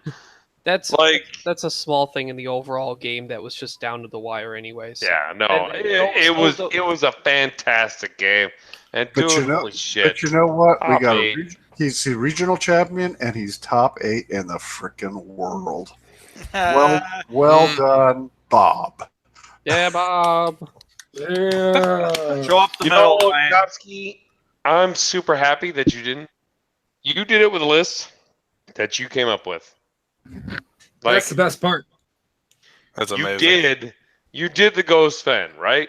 Yep. And then I felt like you I had won unfinished- Indianapolis Regionals with it. I felt like I had unfinished business because people. You could have totally taken that same list and probably with your skill set done the same thing, but you're like, you know what? No. I'm going to take a Crimson Specialist. Well, and it was and funny then, right. on the cast. Dion was starting to do a ramble, and I just said, "No, Ryan's pretty good with this." And he has a fellow that likes to run a lot of bombs up where he lives, and I'm sure they've played a lot together. So I gave Padre a shout out as well. But you know, I figured Ryan got a couple of tips from Padre, and Padre's probably taken a few tips from Ryan on just what the heck to do with all that stuff.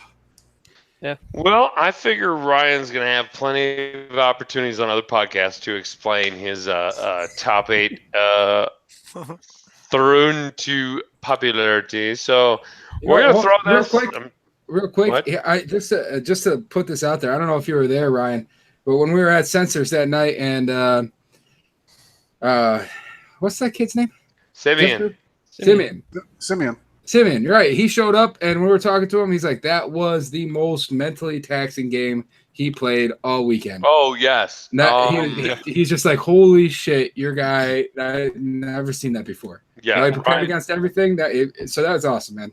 I am very happy that the game I went out with was one of the best played. From what I've heard from everyone who's watched it, they have that on their list as one of the best games that they watched over the weekend. Yep. Goldie. Absolutely.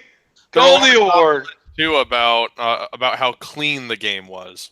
Like there weren't a whole lot of like mistakes or fidgeting or kind of thing. I mean, I think I had my fair share of like tactical and maneuver choice mistakes on there, but I'll take as close as I could get it for the matchup that I had. I mean, granted, he's worried about the auto damage. I'm worried about the control, so we're both worried about our high strength. Oh, it was a hard counter either way. Yeah. Yep. I do remember that too. After the game that I played on stream, both Ryan came out and said, "That was a really great game. Congratulations, you didn't cheat on Gold Squadron podcast." And I shook my hands. Chico, What? I want to hear about your stuff. Judging Okay. experiences, hardest calls. Sure. Silly, crazy bastards that keep calling you over for the same ruling, even though they know the rule, but they just want to come and say hi and give you a hug. That's all I wanted to do. So like I realize that there's probably some really good calls that I'm gonna completely miss, mostly because I don't write them down. I just completely like turn it off, move on to the next one, and it doesn't really stick with me. And then I drink at night, so it really disappears. First day, so it was just me and Brent, and then we had Max as our marshal, and man, that was the easiest day of judging I think I've ever had in my life. Just me and Brent, we really work well together, and it was so calm, just like ridiculously calm that day. We probably could have done it with one judge. Like it was that easy. Now then we get to day 2, or day 1B, and even in the first round, just utter hell, because Travis Johnson and Jerry Russell, they refused to play each other because they both looked at each other and said, "You're going to castle in the corner, aren't you?" "Yep." Like, "You're going to castle in the corner too, aren't you?" "Yep." "I ain't flying at that." "And neither am I." Let's just not play. So they didn't even want to get set up. So I was like, okay, how do I deal with this? And like I explained to them, I was like, they're probably gonna make you do something. They're like, fine, whatever, just tell us what we have to do. So Alex came over and told them, you have to set up, you have to play. I don't care how you play, but you have to do this. So like they got through 20 rounds of just bumping into each other before they went to final salvo. It was triple Wookiees versus Ghost Fen. So neither one wants to fly into the teeth of the other. So that was a little chaotic. We had Tom, one of the listeners here.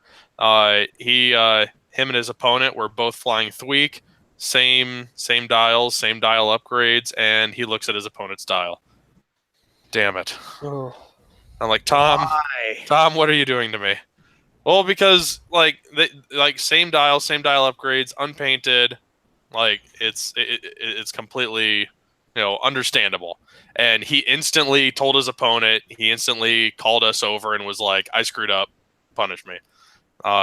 So Alex, who was the marshal for that day, he was originally like that's a huge screw up. We might have to give him a game loss. And I'm like, whoa, like that's a little intense. And I explained to him, in the past we've done where your opponent gets to set all your dials. Like it sucks, but there's that. You can talk about repositioning and stuff like that, but like whether he's allowed to do that. So we just told him your opponent gets to set your dials, which it was advanced sensors Thweek and a jump master. So it was like, Yeah, he's like, I'll just go wherever I want to still.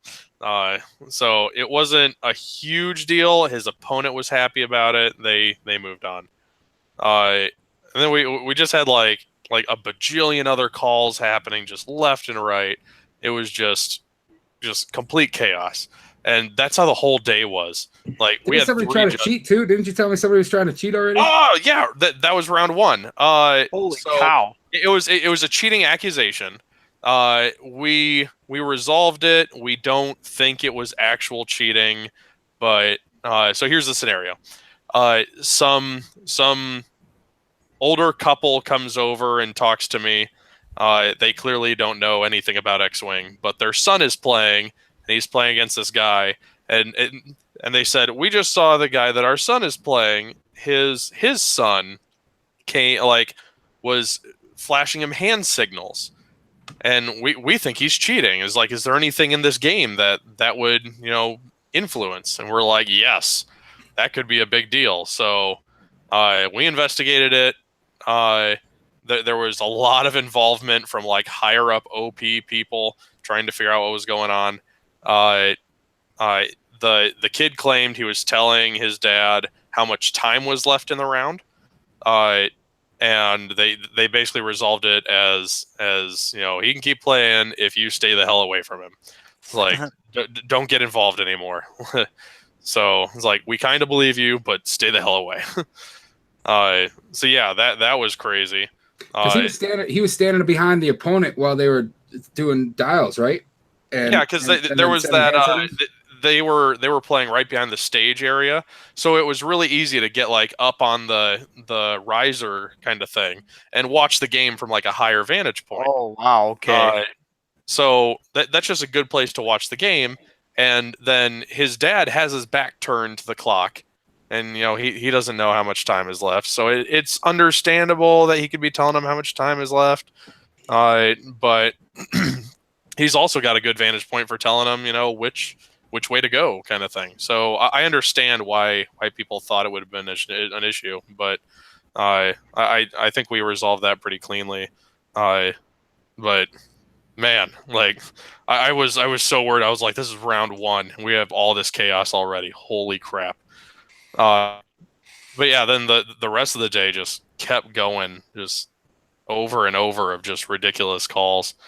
Let me check my notes. So I think most of these happened the next day. So we'll get to them. Day 1C. This one was just as crazy as day 1B, but it was like spread out at least.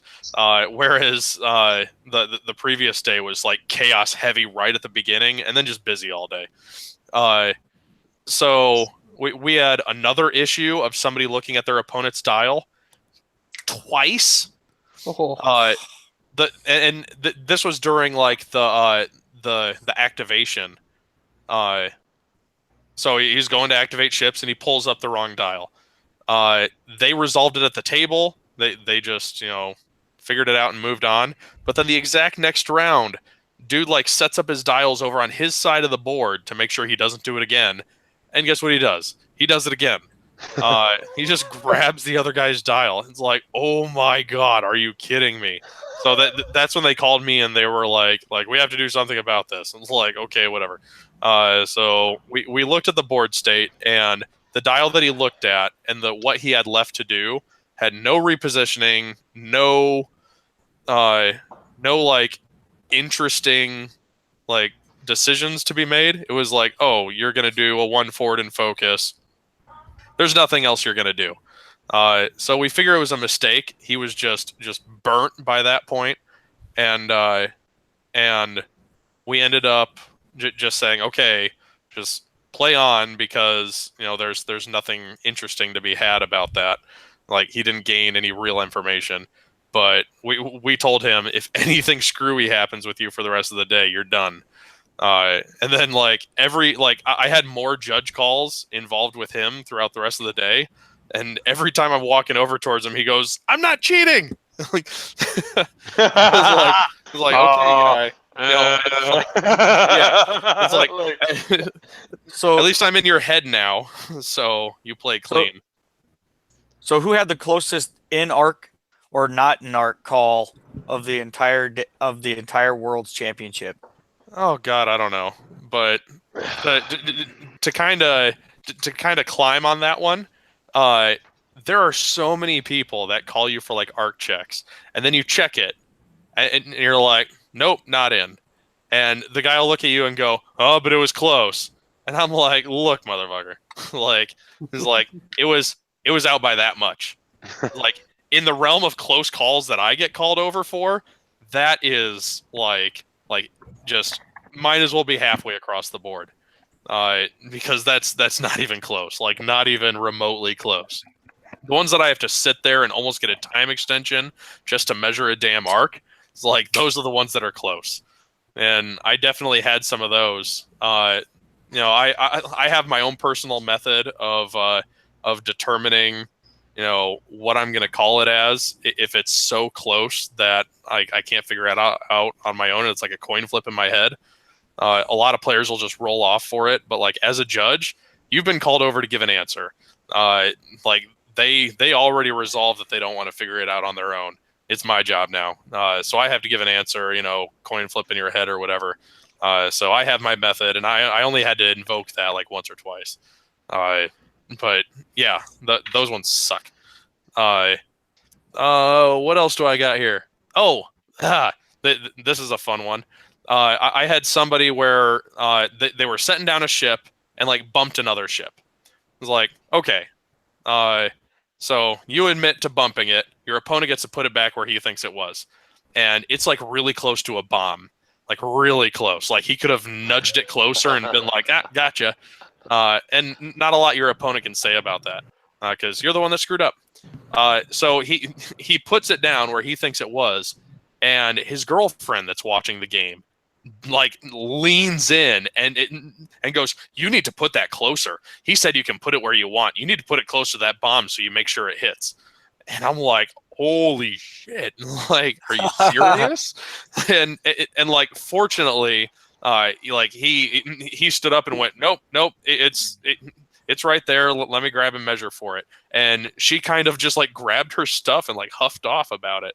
And I'm like, I was like that close to saying something. It's like, you need to leave him alone.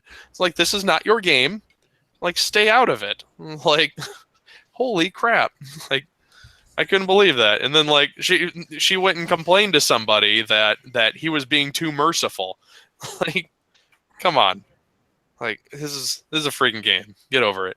So yeah, I couldn't believe that one. We had a situation where somebody triggered the harpoon condition, like triggered it after they dealt damage. So they flip up a crit and then do the harpoon, and then they think about it after a second, and he goes, wait, aren't you supposed to do the harpoon first? So then it would be a different crit. And like, before they call me over, they look at what the other crit would have been, and it was a direct hit, which would have killed the ship. So of course this person is like, really hammering for, we have to figure this out and figure out what the right crit was. And they're just like throwing it on me. And so let me ask you, in that scenario, do you make them roll it back and do it the right way, or do you call it a missed opportunity because they fucked it up and just play with it? Well, I ended up calling Frank over because like this one just felt really weird. In most times I've played, I would have just said, okay, well, it was supposed to be this one instead of this one, and you do that before you look at the crits. You don't want that to influence you. But still, looking at the one crit, you can go, that wasn't that bad. Maybe I'll pressure him to try another one. So Frank came over and he looks at it and goes, well, you flipped over a random crit anyways. It's random. Just deal with it. Like, that was the moment that everybody kind of realized he was super checked out. Like, he's like, whatever, this is fucking 1.0. I don't care. So he told him just to play on. It's like, he did not care about the idea of there's a deterministic order for the deck. He was like, you know what? You flipped over a card. It was a random card. That's what you got. So they just moved on. I don't know if I would have gone with it that way for me. But like no, to me, the decks, you shuffle, you cut. That's the order of the deck. The way the cards are supposed to come out, the way the cards come out. That's why you run out all your damage on a dead ship, even, right? That's Right, the whole point of that, so that you keep the order of the deck in the right spot. I don't know. Yeah, and I don't know if I like that. You know, I had a situation with somebody like in at another point where they flipped over a wrong card or something, and I was like, you know what? Here's the really easy way to do it. I grabbed the card, I threw it back in the deck, I shuffled the whole thing, set it down. I was like, now draw your card. It's like it's random now. You know, deal with it. So I mean, it's a random freaking deck. How it randomly comes out. You know, I get it. Once you have the knowledge of what one of the crits is, suddenly it's a big deal to you, like one way or the other. But it super didn't matter. What else do I have? Your best swag that you got. That's what you got. Hey, Catch. This is how you fucking transition, buddy. This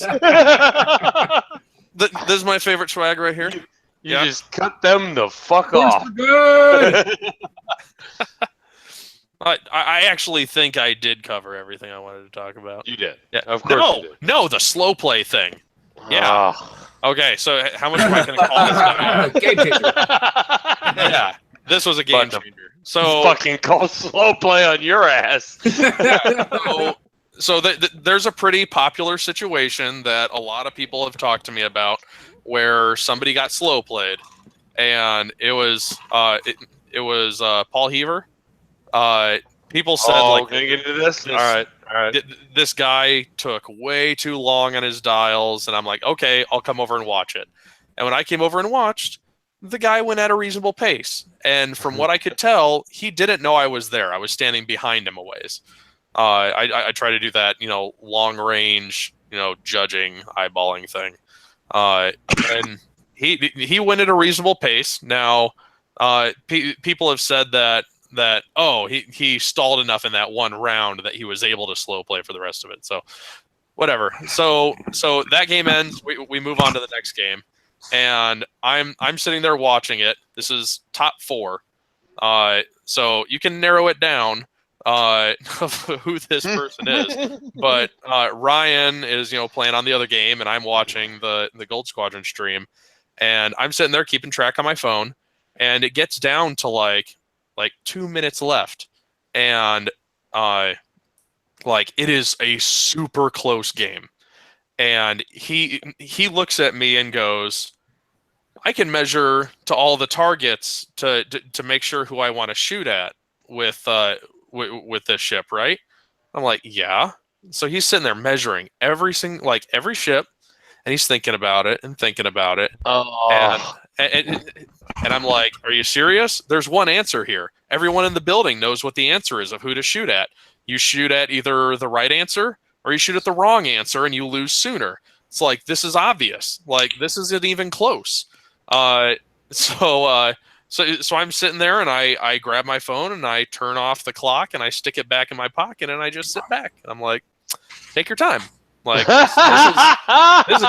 this is a really difficult decision, buddy. So you motherfucker got a time extension. so they're sitting there, and they do their thing. They finish out the round, and then as their round is finishing, so somebody looks at me and asks how much time is left in the round, and I just kind of look at them, look at the board as they're starting to pick up their dials to go to planning for the next round, and I was like, hey guys, this is going to be your last round. And they played their last round, and the guy managed to pull it off. I was like, are you kidding? It's like, that is blatant. Like, that is ridiculously blatant. Like, it's not even close. So yeah, that was the first time I've ever seen that blatant of slow play. Usually people are really good with their slow play. But that was so bad. And I was I was glad I did something about that one. So I was like, I'm sorry to that guy that he got hosed in the end, but damn, dude, play an honorable game. So Well, talk about slow play. One of the funniest parts. I know this is a little too early for story time, but we were watching the Goldstream podcast, and while Kyle was on, right? And, fuck! And, All right, I'll allow this one. And I'll allow Kyle, this story. it was there's some really tough decisions. Like Kyle had to figure out what to do and figure out how his maneuvers were going down and what action he was going to take. I think it was pausing on what action he was going to take, and he was taking a long time to figure out what actions to take. And Ryan Farmer's like, he's taking quite a long time. I wonder if this is intentional. And Theo was like, no, I know Kyle personally, and this isn't slow play. You're telling the story wrong. Oh, fuck. Yeah, I guess so. Right. Yeah, fuck. So Farmer was like, I know Kyle, and he's not a slow player. And all of us in the tailgater going, you don't fucking know Kyle. He takes for goddamn ever. The funniest part about it, is Kyle is always being accused of slow playing. He takes so fucking long. Because Kyle is the quintessential fucking person that will he'll take as long as it takes until he's not considered slow playing.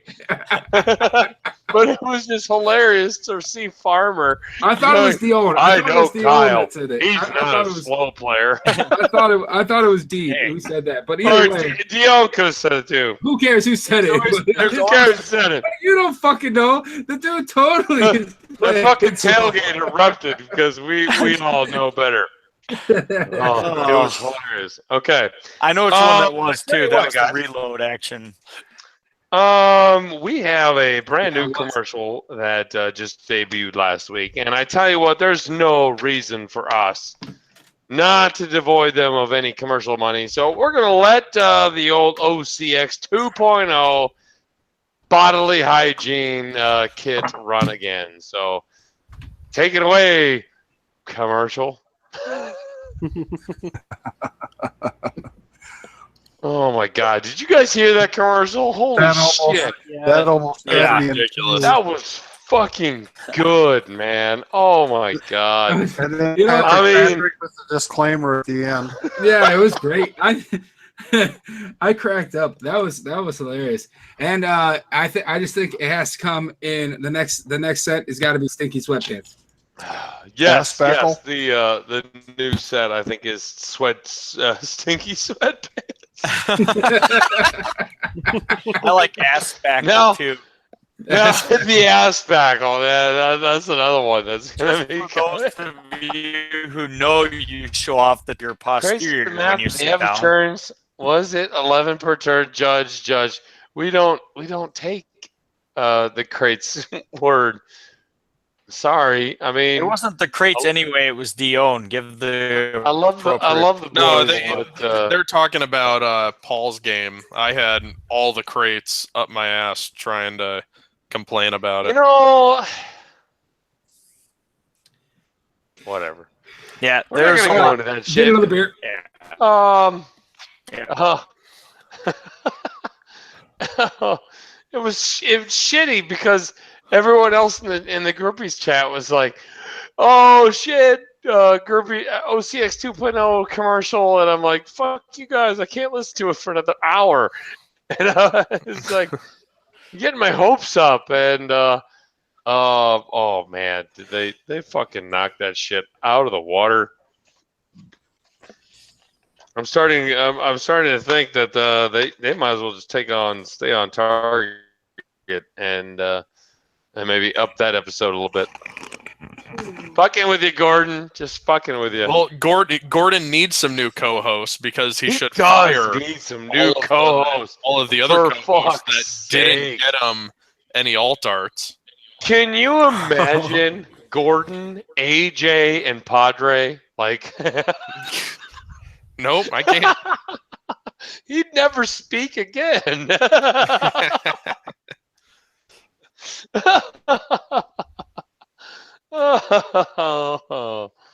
Oh my God, we're gonna get into story time, aren't we? So while you guys are getting another beer, I've got two other issues that I thought of. We had Kevin Lines and his massive blow up. mean Kevin White? Yeah, sure. Hey, yeah. So Fucking Kyle. he lost his shit on his opponent after the game, just like complaining about the game, not about his opponent. But so evidently what happened is he didn't call for a judge, but he totally should have, because he had one ship and the other ship bumps in right behind, and they both do a 1 forward. So they both do a 1 forward, and they're no longer touching, and they can shoot each other, right? Yes. Correct. But evidently they both did a 1 forward, and they like overlapped by like a solid, like almost a centimeter somehow. How do you do that? He thinks his opponent, like when he set down the thing, fucked it up or something. I don't know, but he was like super unhappy about that, and his opponent even said is like, yeah, they were bumped. I guess they just bumped again. Like, okay. But he didn't call a judge over. He just moved on. So I mean, not anything I can do about it. Should have fucking known better then, man. That was FAQ'd a long time ago. He knows better. He should have called a judge. There's a lot of people who get frustrated and won't call a judge over something. I mean, I don't. Like, I called you over on the same fucking call 3 times. yeah, it's like Luke had a call, and his opponent and him were arguing, and Who? Luke. Who? I don't know who this person is. The It secret apparently was nice nothing to do with us. So he was just gonna like let it go, and I was like, you know what? Why don't I get the marshal? And Marshall came over and went completely in Luke's favor, and I was like, there you go, Luke. Merry Christmas. It's like, like don't just give in to your opponent that early. Like, it's like when you're right, be a bitch, be right. Luke. Don't be a bitch. So then we also had a guy who cheated. A guy who cheated and admitted it. Whoa. So he had. Wait, what? He admitted it? Yes. He had no idea he was cheating. He had NIM. I think it was NIM, and he had engine upgrade and guidance chips on NIM.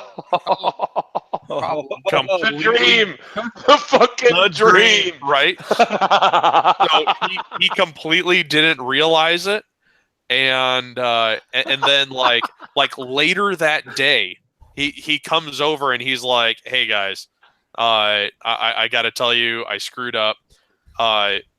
So they took his win away from him. That win got him into day 2. They gave the win to his previous opponent, let that guy into day 2.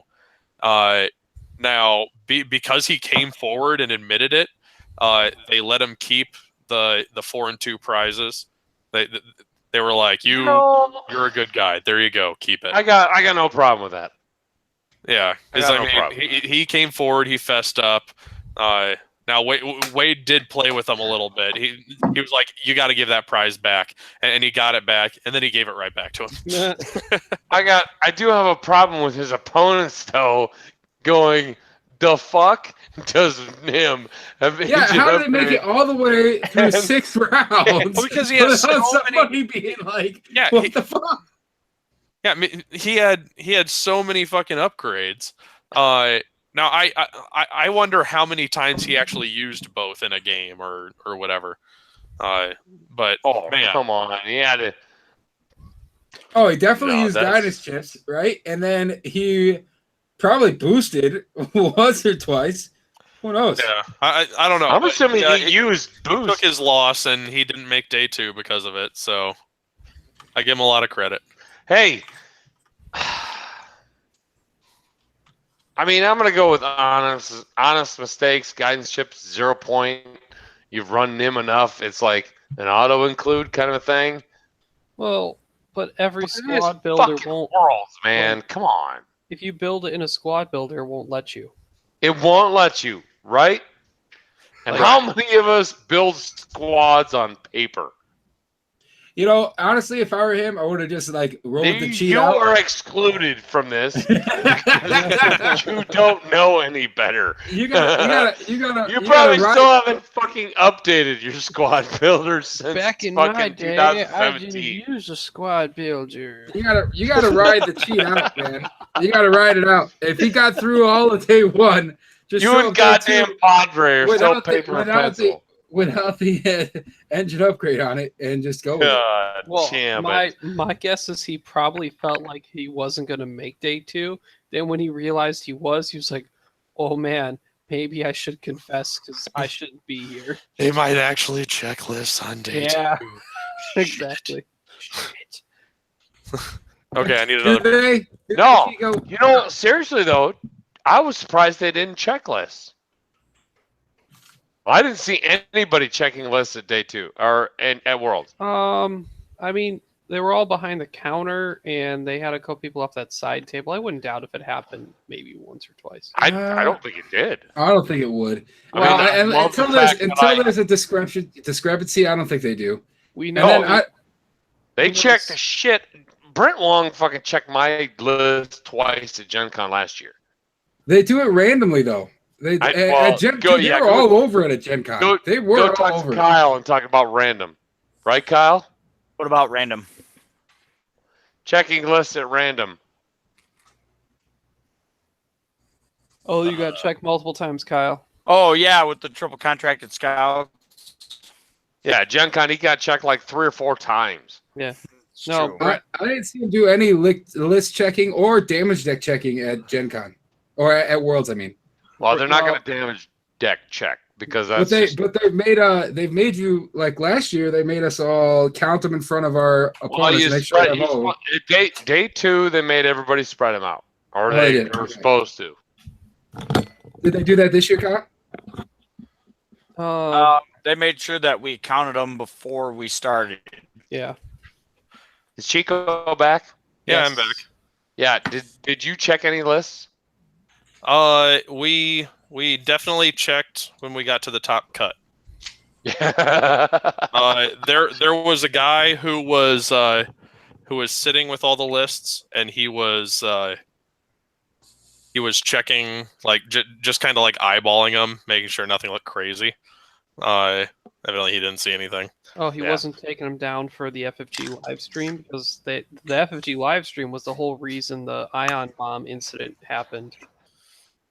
Right. Yeah, that's well, a- they that was had a- the actual sheets, and But I- evidently his sheet was screwed up. It was Like, it all wasn't messed up. just the stream. We're not going to get into that though. So we are going to come on a commercial break though. Yeah, how are we going to go about doing stories? Because like my stories were just completely random throughout the week of funny little things, like how I completely ruined Gold Squadron stream, and why Cryodex is better than Tolm, and I can prove it. I don't see that on the show notes. God damn Part it. 2, baby. Part 2. Oh, I had to go and grab a man beer. Oh shit! Chico's There we go. drinking Guinness. Good for you. Ah. Okay, so 3, There we 2, go. 1. Fill her up. Thanks, commercial. I appreciate whatever message you brought us. I'm sure everybody else does, and I'm God, sure I gotta give me no some one of out that there OCX is- stink. What is it called? All right, you got the mute. Oh, Right there we go. You do not interrupt me when I'm coming out of commercial.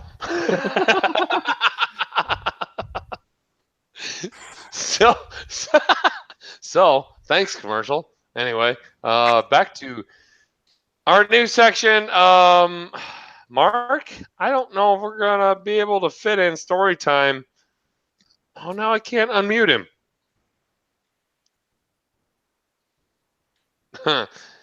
Oh, Whatever. Shall we call AJ? Maybe she can unmute him. No, we don't need to call AJ. She's not the answer to fucking everything. Chicago, just unmute yourself. So we're gonna do story time, and I know Mark has a page and a half of "Get Off My Playmat." No, it's more like And- 4. It's like 4. Okay, we're definitely putting a pin in that one. So I've we're been gonna do sitting story here time. for an hour and a half. All right, go on. If you can condense it to 15 minutes, you're good. Have I ever run long in my life? Yes, you're the longest living man I know.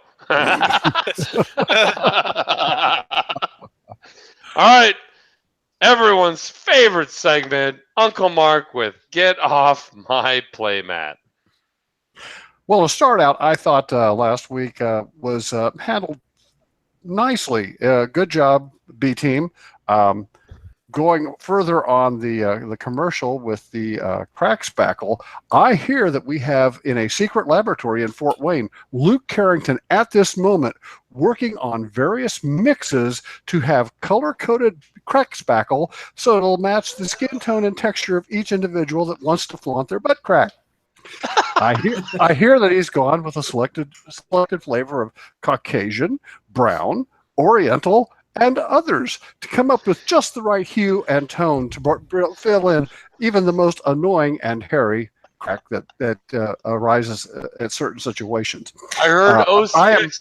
I heard OCX Blue is coming in the spring. Outstanding. Wait, what color is other? That's OCX Blue. Just as when I'm not on the show, I generally listen to the show and then make notes when you all poke fun at me, so I can defend myself. So here we go. Patrick, iPhone, really? Never had one, never will have one. Get into the modern world. We've got Galaxies and Motorola's, and I have that stupid Aurora squad builder that, the iOS has to have. I have that sucker sitting on my Android, so shove it. Now, let's see. By the way, Patrick, I work for a major cellular company, so I know about this stuff. Anyway. I feel like this might be a hit list tonight. The opening was well done, AJ and Catch. Enough about them. They're just hacks. All right. The events leading into Worlds. Really look forward to this. I did bow to the pressure of the masses to fly my 4 Y-wings with TOTs. That's not going to ever happen again. I've said it before, and this time, damn it, I'm sticking to it. Wednesday night, Tyler and Will and I left work 5 o'clock to head to Minneapolis, St. Paul area. We rolled in about 1-ish when Luke Carrington, you know, the guy that doesn't want to be associated with anybody, doesn't want any kind of awards and likes to paint all the time. Definitely not an OCXer. Apparently. Super nice guy. So we're rolling in. It's late, and Kyle texts Tyler, "Dude, where are you?" Tyler responds, 10 minutes out. "Hey, karaoke at the Otter or whatever." Tyler glances at Will, glances in the back seat. We're both dragging, says, "We're in. We'll see you in 10 minutes. and that was Worlds in a microcosm, is when the three of us hit that front door of that random bar and the place erupts and rushes to give us hugs, and the locals all going, "Who the hell are these people? And why have they taken over our bar?" Who are these 7-foot tall Neanderthals? We did take over too. There is no contending. That's story time, Mark. This Fuck. is story time. So It's just story time. moving on to Thursday, really enjoyed Kyle coming out and warning us about the tailgating. It was nice of him. It was nice to know that 50% of FFG wanted us gone and 50% of FFG wanted us to remain.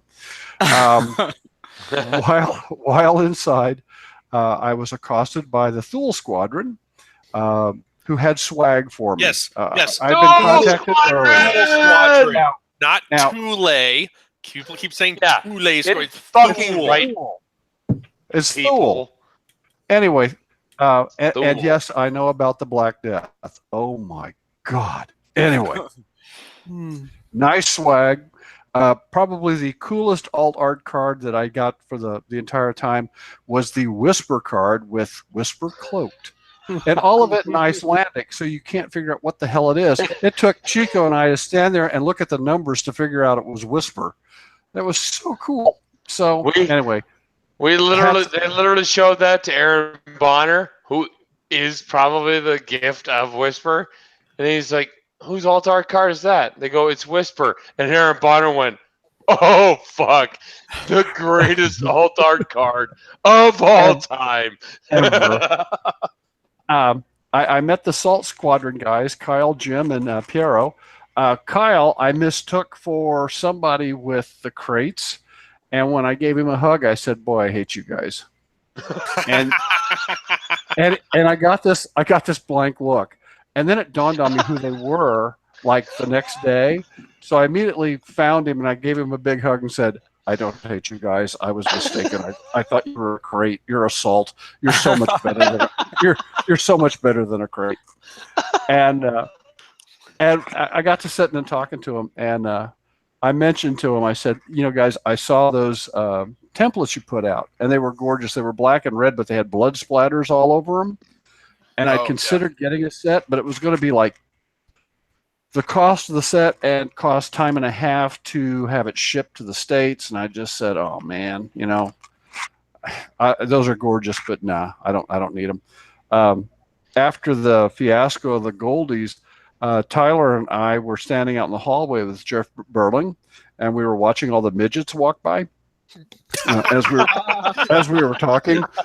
And after the hallway kind of cleared out, I looked at Jeff. I said, "Have you noticed all the little people around today?" And he says, "Yeah, they must think we're a frickin' basketball team." And I look over, and there's Kyle Thompson from Salt Squadron. And he kind of walks up, and I said, "Hey, how you doing?" And he said, "You really liked those templates, didn't you?" And I said, "Oh yeah, they were really great." And he gave me a range ruler, you know, the range 3 that has the blood splatter on it. So cool, and I'm so appreciative. Thank you, Kyle. Jim and I are working out on a deal that maybe we'll be able to get some OCX Helmet Squadron alt art pilot cards. We're going to make that happen one way or the other. Sure, whatever. No one listens to us. Don't let them know. We've been at this for almost 3 hours. Nobody's still up. Which reminds me, Harold Larson and my new minion, Matthew Evans. Hi, guys. Go to bed. Thanks for everything. Go to bed. Luke Carrington is the man. Thursday afternoon, I'm bemoaning the fact that I need to buy another Y-wing because I've screwed up 2 of mine.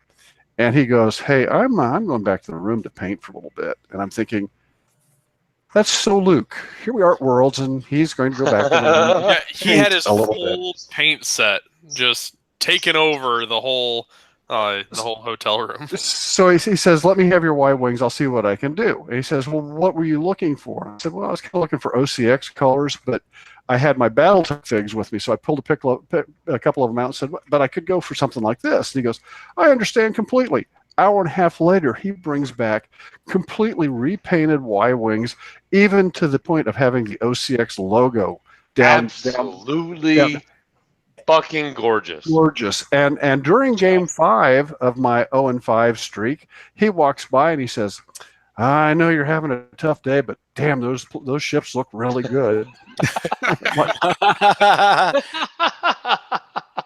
Thanks, Luke. Thanks. Anyway, kudos. Sarah versus Ricky, day 2. Oh my god! Yes! Ricky. Okay. Thursday morning, Ricky is teaching me how to castle with this squad because apparently he thinks I'm going to fly his list.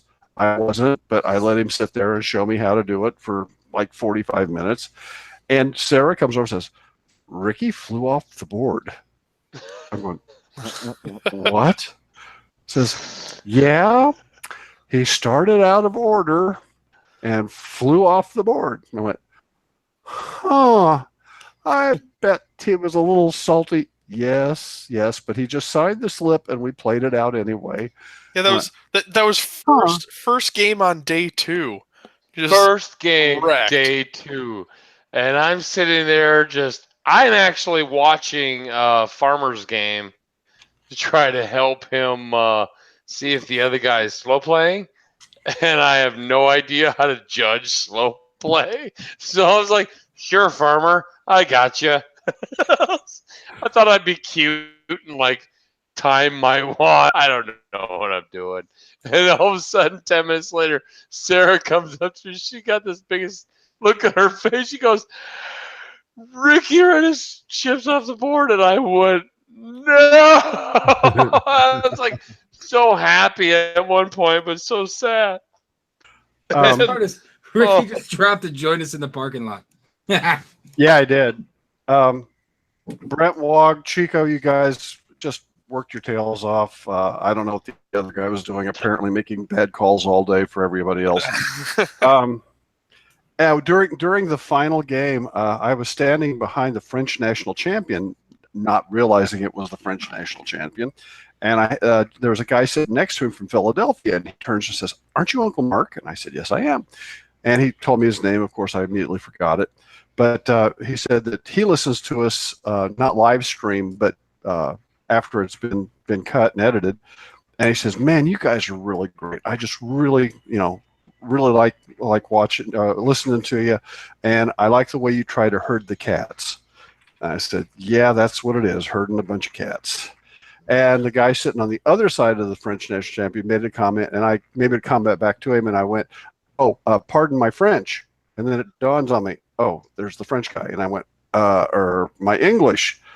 So to which the guy from Philadelphia taps the French champion and says, "So how would you say that in French?" And I go, "So how do I say what?" And he said, "How do you say like, pardon me for saying something wrong?" He says, "I'm French. We don't apologize for anything."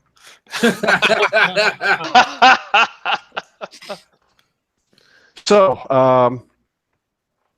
okay. That was excellent. Get off my play, man, Mark. I'm not done. Shut up. Just give me a... Told me I was a co-host. I get my time. Now. You got 15 minutes. 5 minutes left. Fine. Catch. Look, you can beat me once, but when you're thanking everybody for letting me be on the show and whatnot, you mentioned everybody, including somebody's janitor from some junior high, for letting you do this, but you forgot to thank me. Dude, I am one of the co-hosts because Coach keeps telling me that I'm not supposed to apologize for taking up time. So, Catch, shove it. Now, fuck you, Catch. Boom. Josh Steckschulte, Thursday. This is the fellow that had his son's birthday. By the way, this is my favorite part of the weekend. He was pulling individuals that he knew to go over to do little video clips to say happy birthday to Mason. And the backstory is that before he even signed up for Worlds, he knew it was on Mason's birthday. Mason turned 8 on Thursday. And he asked Mason if it'd be all right if he went to Worlds or if he wanted him to stay home for his birthday. And Mason said, "Dad, you need to go to Worlds." Of course, he's teaching Mason how to play. And so he was wanting to do this. Joshua is one of the coolest guys. I was his first match in his first major tournament ever. And I actually won that game. Odd, I understand. But he appreciated the time I took to talk things over with him and whatnot. And we've been really good friends and really look for each other at the different tournaments. Anyway, he says, "Yeah, I'm doing this for Mason to show him that, everybody wants to, wish him a happy birthday." And I said, "Well, why don't we just get everybody to sing happy birthday for him?" And Joshua says, "I can't ask them to do that." And I said, "You don't have to. I'll ask them." And he's going, "Well, I don't know what to do." I said, "It's okay. I'll go check it out first." So I go over to Alex Davies. "Hey, Alex." I fucking Uncle Mark Tippett. I do what I want. That's what you said. He said what? Markle? I don't know what the hell he said. Was he flushing? Carry on. I talked to Alex. Alex said, I don't see where there's a problem. I'll talk to OP. And I said, all right. Well, as soon as everybody's coming back in, they were just getting ready to put the lists up. I go to OP, Wade, and I said, hey, look, this is what I want to do. Is it going to be okay? He said, let me go check with legal. And I'm going, well, wait a minute. That's Happy Birthday's open source. It's no big deal. And he comes back and says, I don't think we can let you do that. I said, really? And he said, but if you happen to walk over to the middle of that aisle and kind of do it, I don't think I can get there in time to stop you. I said, fair enough. And so I just headed out and kind of, somebody said, I heard this guy using his dad voice. And so I guess I have a dad voice. And everybody got into it. And I looked over at Josh, and he had a tear running down his cheek. He couldn't believe that we actually pulled this off. And what was funny is the Brazilian national champion didn't understand what was going on. And the guy he was playing with, he's going, what's going on? What's going on? And the guy was trying, and he went, birthday. He goes, oh, birthday. Okay, birthday. So he got into it. So that turned out really cool. That was cool. Yeah, I happen to be playing that day and standing right next to Josh, next to him, and it was absolutely an amazing moment. It was cool. AJ, what is a B wing? No, you're not answering questions. You're done with Mark. Now that's what she What she said, I know, but Yeah. Oh. So, guess what, Coach? Yeah, I got the hiccups. Oh, last point. Kyle, munitions failsafe. Really? For the win? What a game changer! Wow. It's amazing. It's just broken. It's game changer. OP, Game please. changer. That's right. All right, boys. I'm done. We're gonna fucking barrel through this. It's story time, ladies and gentlemen. Hey, Coach, we're cutting you off. Yeah. It is midnight. We need time for a little bit of shit show. We'll do story time next week. Correct. Oh wow. So we're gonna end it on this. Okay, so Is you next guys week have the heard birthday everything. show? Yes. Yes. Story time for birthday show. Yeah. No, I have something lined up for birthday show. Is it going to take the whole show? Well, then we'll just record It again might. tomorrow night. Oh. Okay. I don't know. All right. It is if we even if we end right now and do some shit show, we're still. I'm not getting in bed until like 1 a.m. That's like my limit. Yes, exactly. So we're gonna end on this. So you got to hear about the upfront Worlds experience from the OCX podcast this week. Tune in next week to hear behind the scenes from the Drunken Masters of X-Wing. You guys suck balls. Yes, my liver. Okay. Then let's do shout outs then. Fuck it. Chicago, you gotta go first because you're the newbie on the show. You know what? Big fuck you for all that. But hey, let's see who was there next week's birthday week. Who was there? Episode number 1. That's what I'm talking about. Anyway, Yeah, I do How long have a did you couple. last? Episode 13. That's awesome. I do have a couple of big shout outs. Right?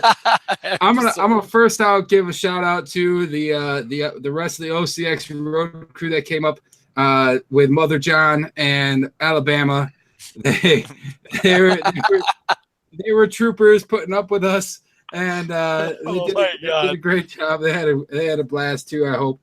But my biggest shout out of the weekend definitely goes to Matt Schluter, who helped me out big time with the whole parking lot situation, which I guess we'll elaborate on at story time. Tune in next week. But I'm gonna call that my shout out, and then shout out to the rest of the wonderful people we met and had fun with at Worlds, and shout out to the OCX 2.0 crew who did an amazing job at episode 49.5. 50. It's fucking episode 50. You motherfuckers. Give them the credit they are due. They did a fantastic goddamn job. It was awesome. It was awesome. Ryan, But shout-outs. so I've been on OCX probably 3 or 4 times. I never given a shout out, and I think she deserves it. Shout out to my wife for letting me go to Worlds. Enjoy my time with all these great people here. So shout out to these great people who we all had a great time with. But my wife will be joining me at Gen Con. I will not be playing. We'll just be enjoying the time there. So you'll get to meet her. And I know the room is dark, but do we get to meet her now? no, she's in bed. Well, I mean, you got a mobile camera, right? It's not. No. Live action cold hot dogs. Live action cold hot dogs. No. All right. So We'll meet her at Gen Con. We'll meet her at Gen Con. Yes. Wait. Big shout out to her because she supports me in all this, and she's a nerd just like me in her own way. Let's go with Mark, even though you've had literally the entire second half of the show. As I should. As you should. You considerate bastard. I shout out to all my bunk mates up at Worlds. Shout out to the parking lot and all the denizens that survived the parking lot. Shout out to Team Europe. Those guys can drink.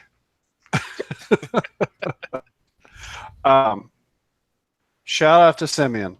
Man, boy, you played the snot out of that, and you took it home. Your dad is very cool, Rasta. Iceland guys, Thule, you guys rocked it. You know. Finally, that's good. That's good. Kyle. All right. I want to shout out, starting out, Holt, for being the person that I usually have to be when we go somewhere and helping be responsible and keeping track of Coach when he's drunk. That's amazing. I really appreciate it. There was a lot of nannies for me this weekend. Let's just say that. Yeah. And that, what was it? Jägermeister hot cocoa I got day 2 when I drank a little bit too much. You stole my goddamn shout out. Jerry, you motherfucker. The last step in the flow chart. Oh, yes.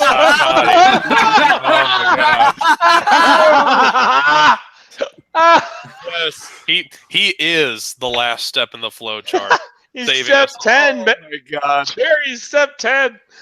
Step 10. The flowchart. Tune in next week for the flowchart. Yes, tune in next week for the judge's official call on the new 2.0 flow chart. I was not going to elaborate on that one, but okay. we'll see. I want to give a shout out to Josh Kiefer, meeting him in person and rooming with him for the weekend. Amazing time. Sharing and meeting Ryan for the first time. So amazing. Luke, I apologize. I don't Facebook creep. I think I mentioned that to you when I didn't recognize you. And you're like, hey, what's up? I'm like, oh, how's it going? I'm Luke. I'm like, I'm sorry, I don't Facebook stalk. I know you're Chris's friend. It was the best introduction I've ever seen in my entire life. He's like, that checks out. You didn't Facebook stalk me. I get it. Like, Kyle, this is Luke. Luke, this is Kyle. Kyle's like, all right, that's cool. Yeah. So, shout out to Pinto. Talked to him. He was running the prize booth. And yeah, but you know what, Pinto, he wouldn't let me steal any of those prizes. I tried. What a dick. You're a dick. You're the dick. Am I muted? Man. No, you're not. No. Oh, I want to give a shout out to meeting Nick Bond. Flying across, worried about him not being able to make it. We exchanged stories all day long, the entire time we were there. And then we hung out at the Joe Sensors or whatever. Yeah, sure. Yeah. The last. So, God, I know there's more, and I'll write them down. We got next we got week. part 2 coming up later, baby. Yeah. We didn't even get into the detoxification of the title of the thing I want to talk about. Whatever. We'll do. Don't worry, you were busy getting retoxified. Retox what, baby? Retox. That's what it's- Retoxification. Retox. Okay, I'm doing my shout outs then. Yes, you are next.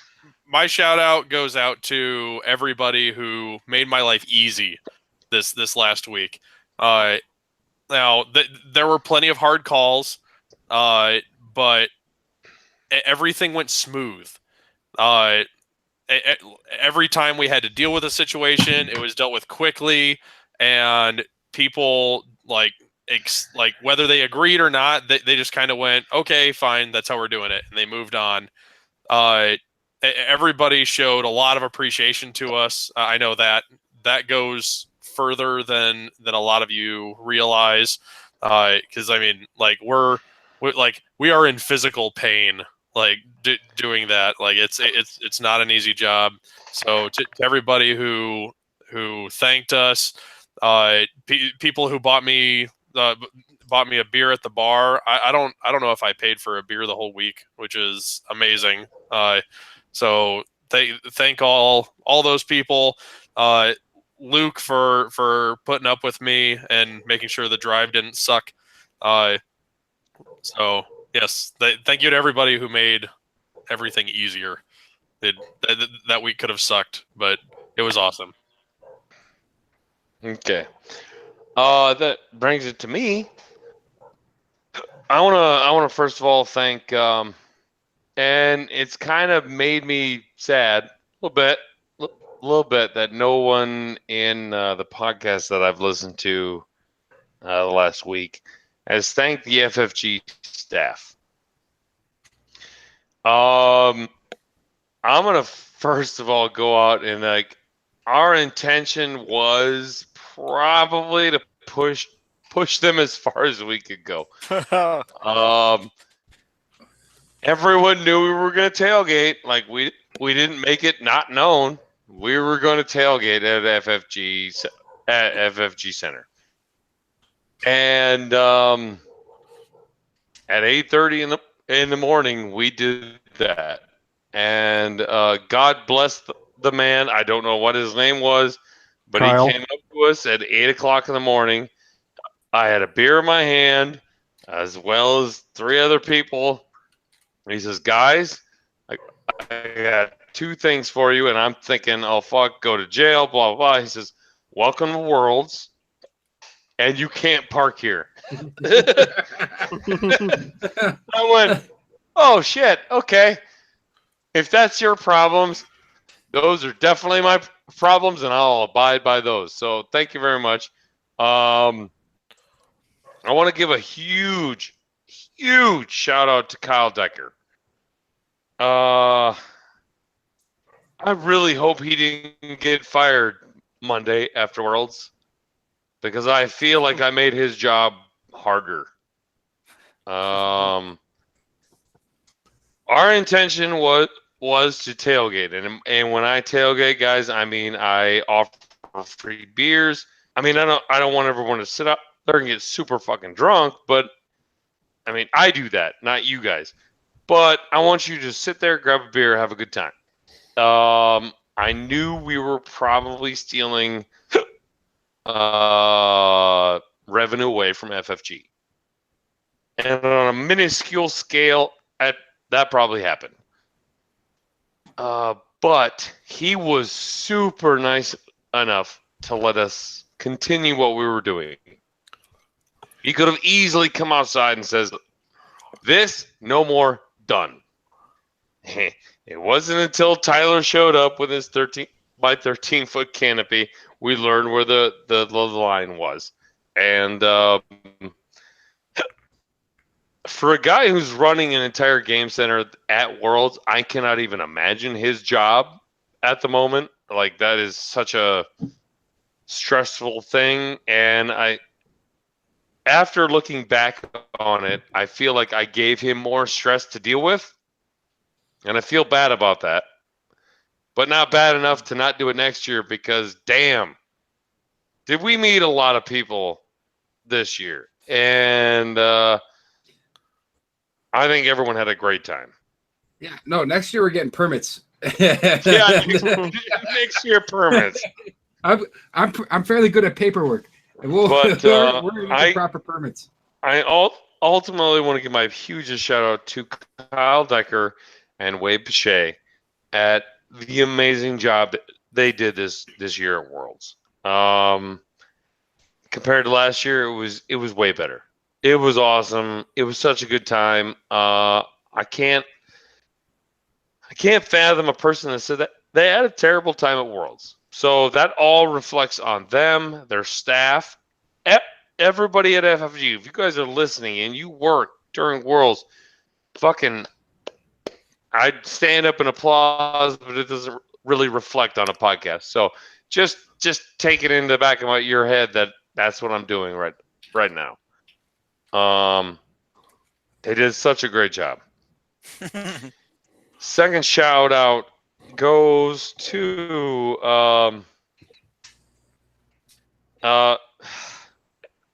FFG as well. Alex, Frank, and Max. Thank you for the detoxification of X-Wing that you guys did with 2.0. I think I need Like, to punch really? him in the stomach. That's what needs to happen. What do we really have to bitch about until you give us full previews? You guys are living in vacation now, bitches. Just wait till shit gets released. Wadi. Oh yeah, Wadi. I'm sorry. Wade people. You know the X-Wing podcast community. They're gonna bitch about something. So Wadi, no way. they were all great people. My last shout out, and we're gonna end the show on this one, is I'm a stay on target, super proud papa right now. Man,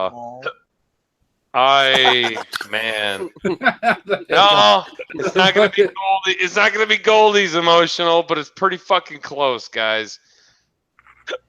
A long time ago, we started this podcast, and we had a lot of people latch on to what we were all about.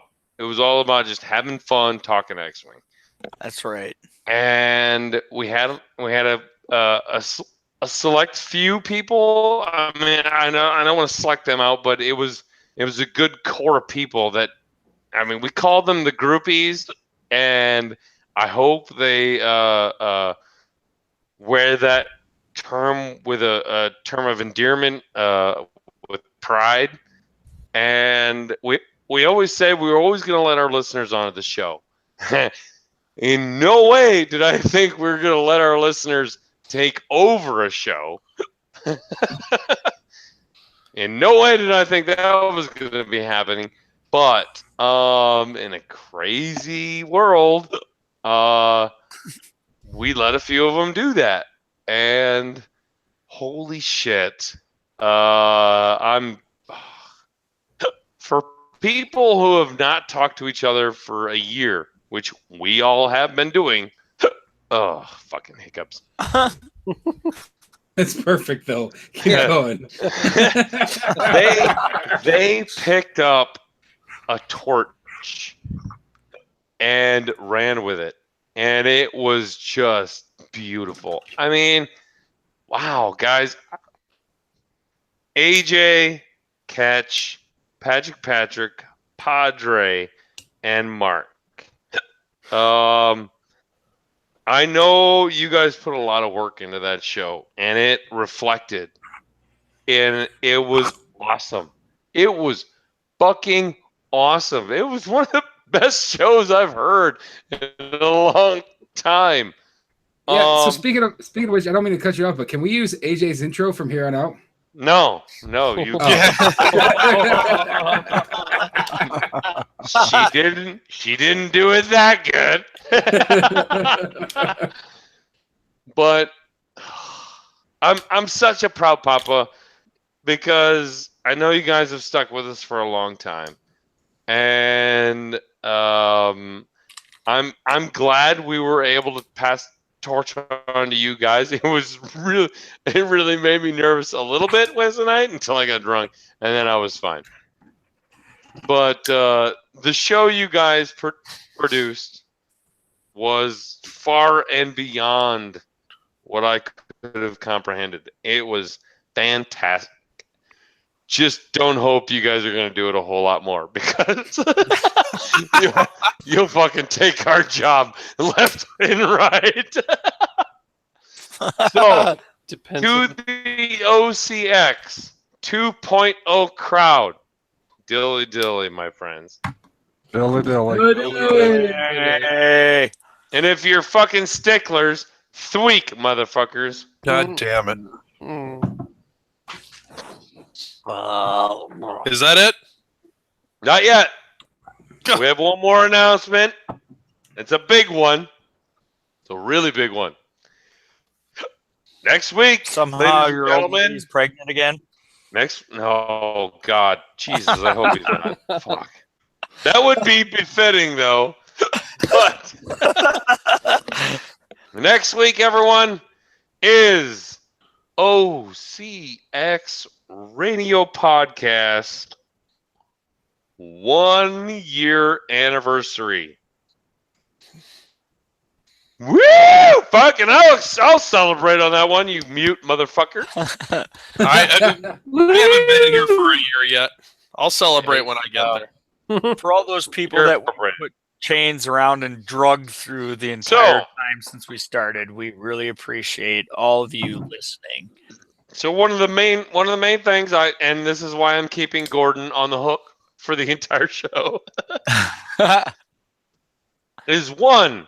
I am going to be, if you would like to send OCX Radio a personal on-air YouTube happy birthday message, I will send you the Hangouts link and you can send us a happy birthday message.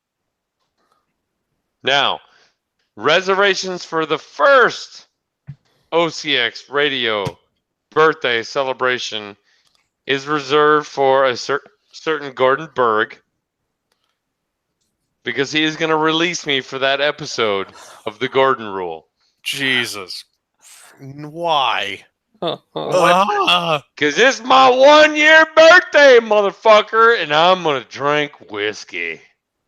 Yeah, but it's only been like It's 10 gonna be drink whiskey on the Great podcast. show. So, for all of you out there, We're going to annex Gordon eventually now that he has to I know. fire all of his I know. co-hosts, right? He'll be there eventually. He'll be. Jesus, about time. Oh no, my bad, everybody. Save us.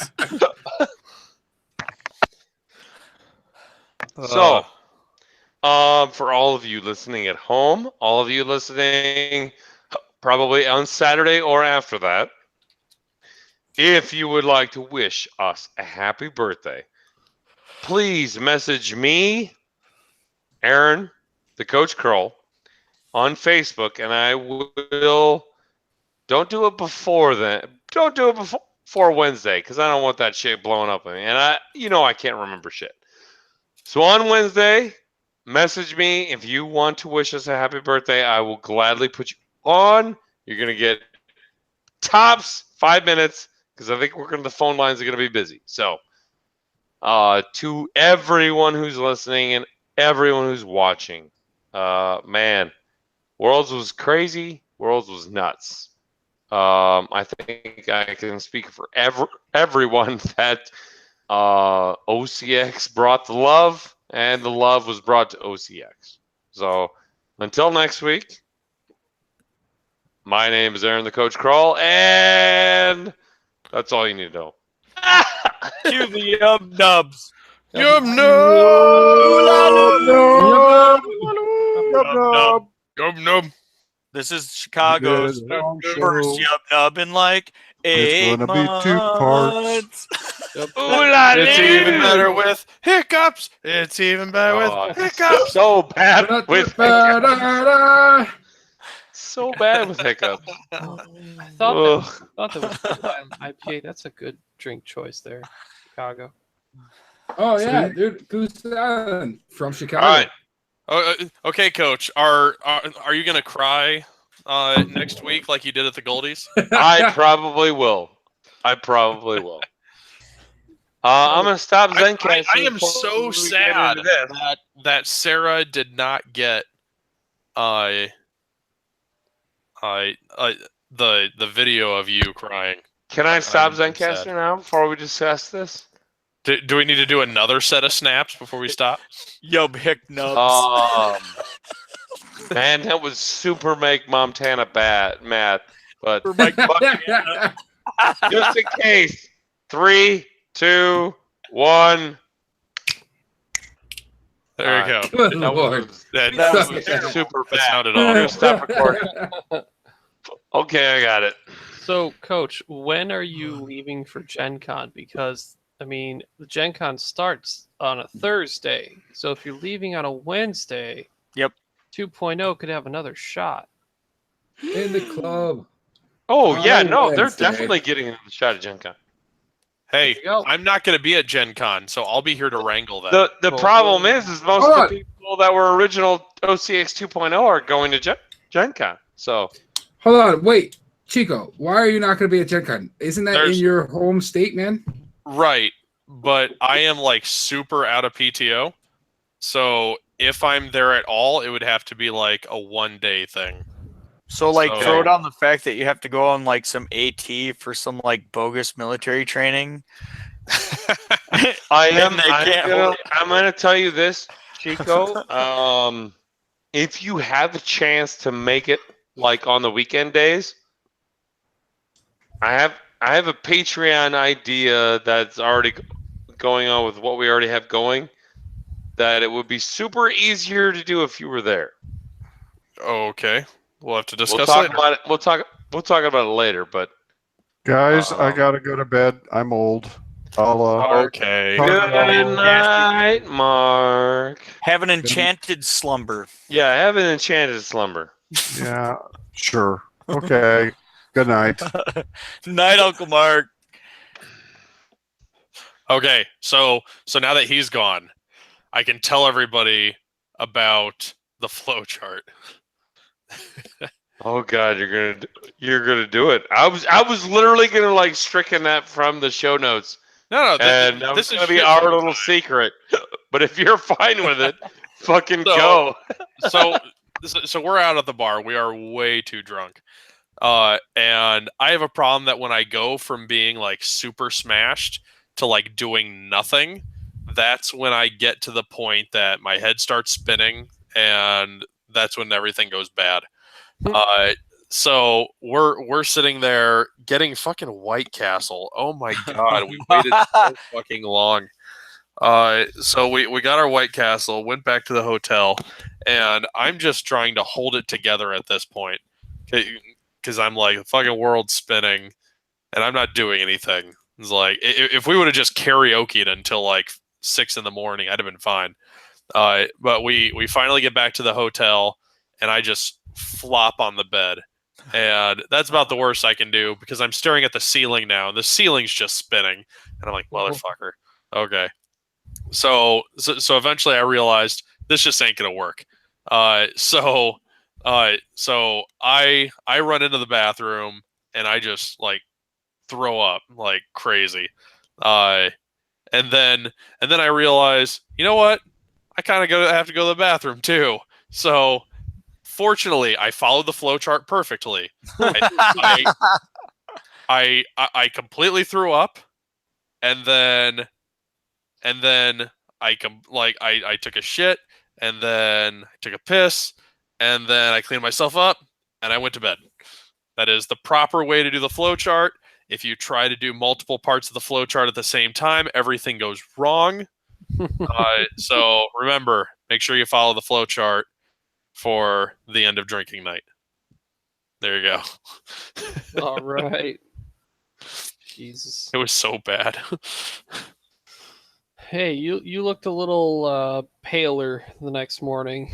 Oh, I was so hungover, so ridiculously hungover. Fortunately, Jerry saved me.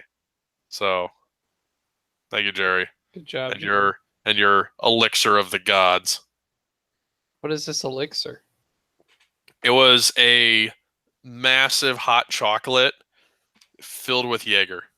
Oh, Yeah, so just hair of the dog. Just yep.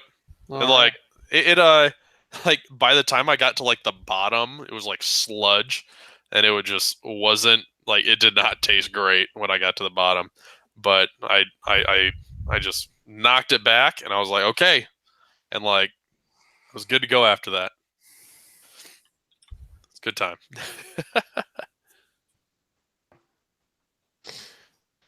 So I had to explain to my father why I have to leave every Wednesday, and he says, "Why do they call you Coach?" And I was like, "You don't have to worry about it."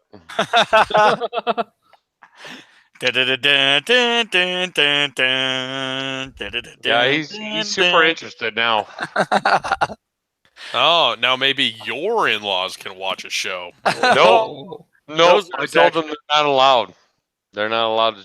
They don't know the name of the show, or they don't know nothing. No, they don't know I never nothing. met your wife's parents. I don't. Yeah, I did at your garage that one day, right? When we were Yeah. watching. Yeah. Okay, Kyle, we can do this. We can get them in touch with an episode. Yes, we can. Just send them a copy of my first episode. Oh yes, or Under the Perfect. Influence too. Yeah, I thought that was Under the Influence. There were so many. Oh Under the God, Influences. no, man! Yours was tame. Well, I don't know about tame. I just don't think we had the foresight to call it Flying Under the Influence 2.0. Coach, the nickname Coach came from when we went down to the first regional tournament down at Sparta Games. John, Who's asking this? Mother John. He knows this. I'm pretty sure he was there. He's the one that drove us home. Yeah, in the excursion because you had to peel your face off the table. Pretty much. Yeah.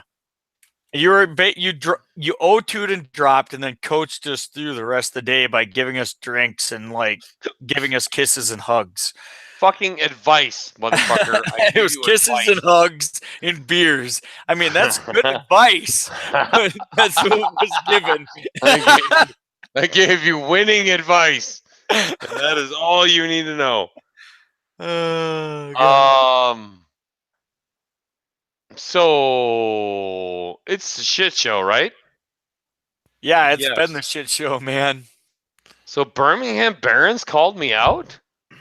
No, it wasn't a direct call out. They do like their piece of advice of the week, and they said as their piece of advice was be a gracious winner and don't be a sore loser. And then they went into, when the game doesn't go the way you want it to, don't freak out on your opponent.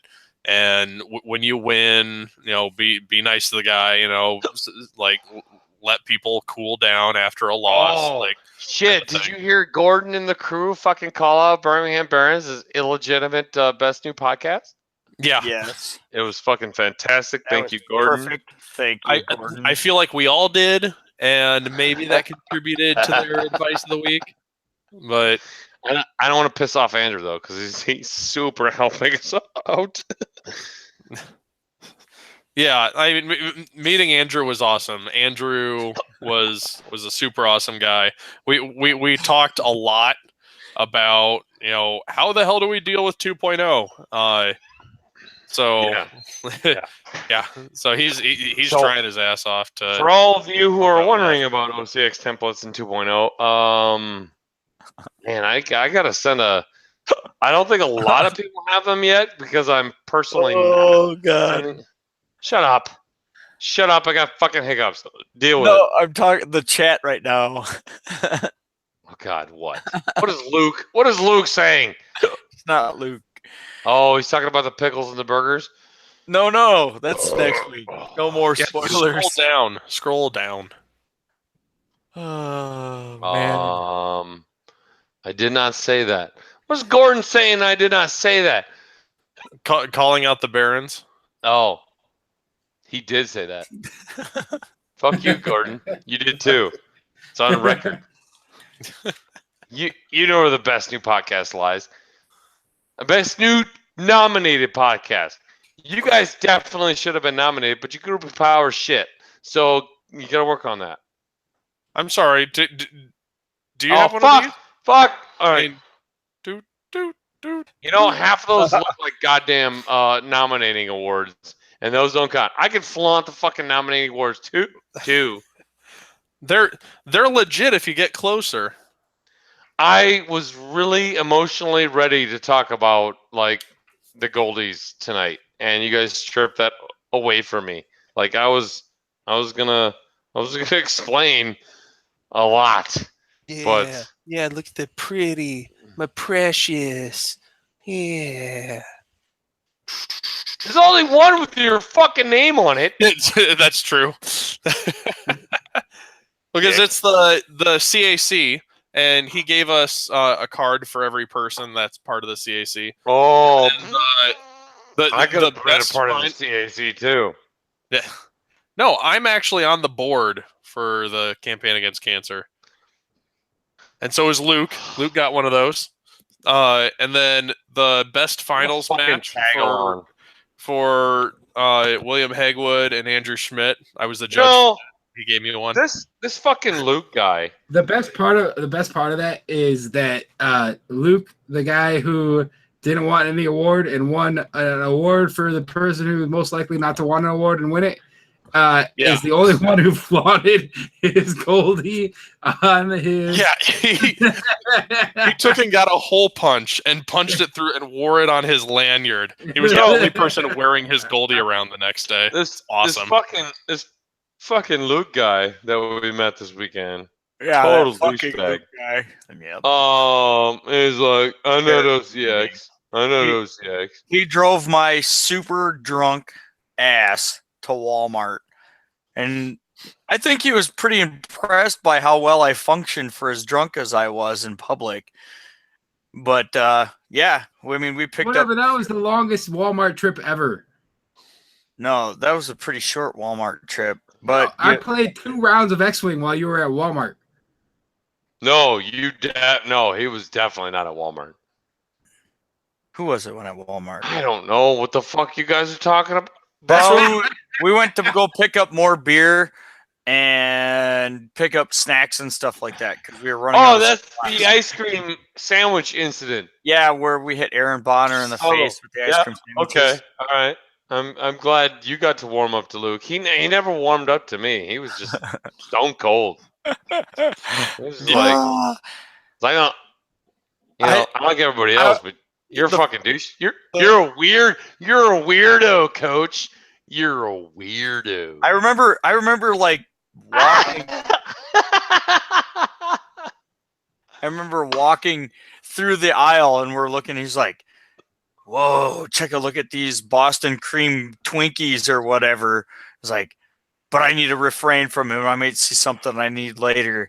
And then we were walking down the aisle even more, and some little old lady just casually stops and like, "Sir, can you read this for me? What's the expiration date on this?" And I pick up this bottle and I flip it upside down. And I'm kind of like, it expires December 5th, 2019. You're good. And she's like, "Thank you." Yeah. Oh, man. And then Luke was like, "I need some fucking ice cream sandwiches." No, that was later. We had to find Oh my God. Cliff. We had to find Cliff Bars first. Cliff Bars, but they didn't have it, so we went with something else. I think we grabbed the water. Well, It's ridiculous. it is the power of the OCX that turns the one man who does not want anything to do with us into our biggest fan. Got him. Yes. So we're still trying to decide if we're stuck in the groupies chat with him or if he's stuck in the groupies chat with us. I'm pretty sure he's winning right now, but down yet. oh my god. The fucking post with Chico the other day was the greatest in the world. Jesus, he It's put on a fucking picture public of my knowledge.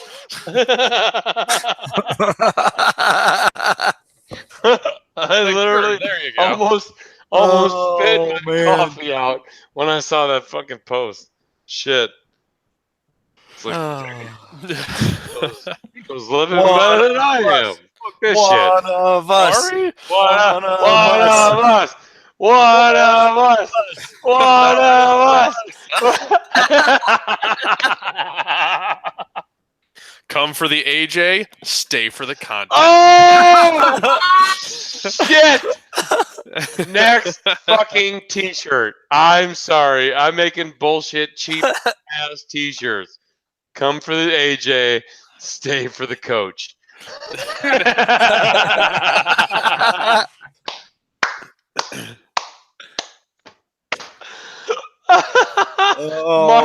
Mark is like hashtag goodbye. Good guy, Luke. What? Oh, it's not goodbye. I thought it was goodbye. Good guy, Luke. Oh shit! I tell you what, I need to get to bed though. So Yeah, shout out it's to everybody for sticking with us this long, having fun to the shit show. I gotta get to bed. I'll get like 5 hours of sleep. Ladies and gentlemen, next week is 1 year anniversary OCX Radio. Blah, blah, blah. Everyone who wants to call in and wish us happy birthday, I will give you the code, and then 5 minutes later, promptly kick you out of the Hangouts. But so we're just gonna Birmingham Barons it. Just put a time limit, like strict time limit on it. Yep. Because apparently that works. We're getting better already. 5 minutes is better. 5 minutes is way too long, though. We're going to Birmingham Barons the shit out of next episode. I'm going to have the whole, like, warning klaxon and everything. It's going to be great. 90 seconds, max.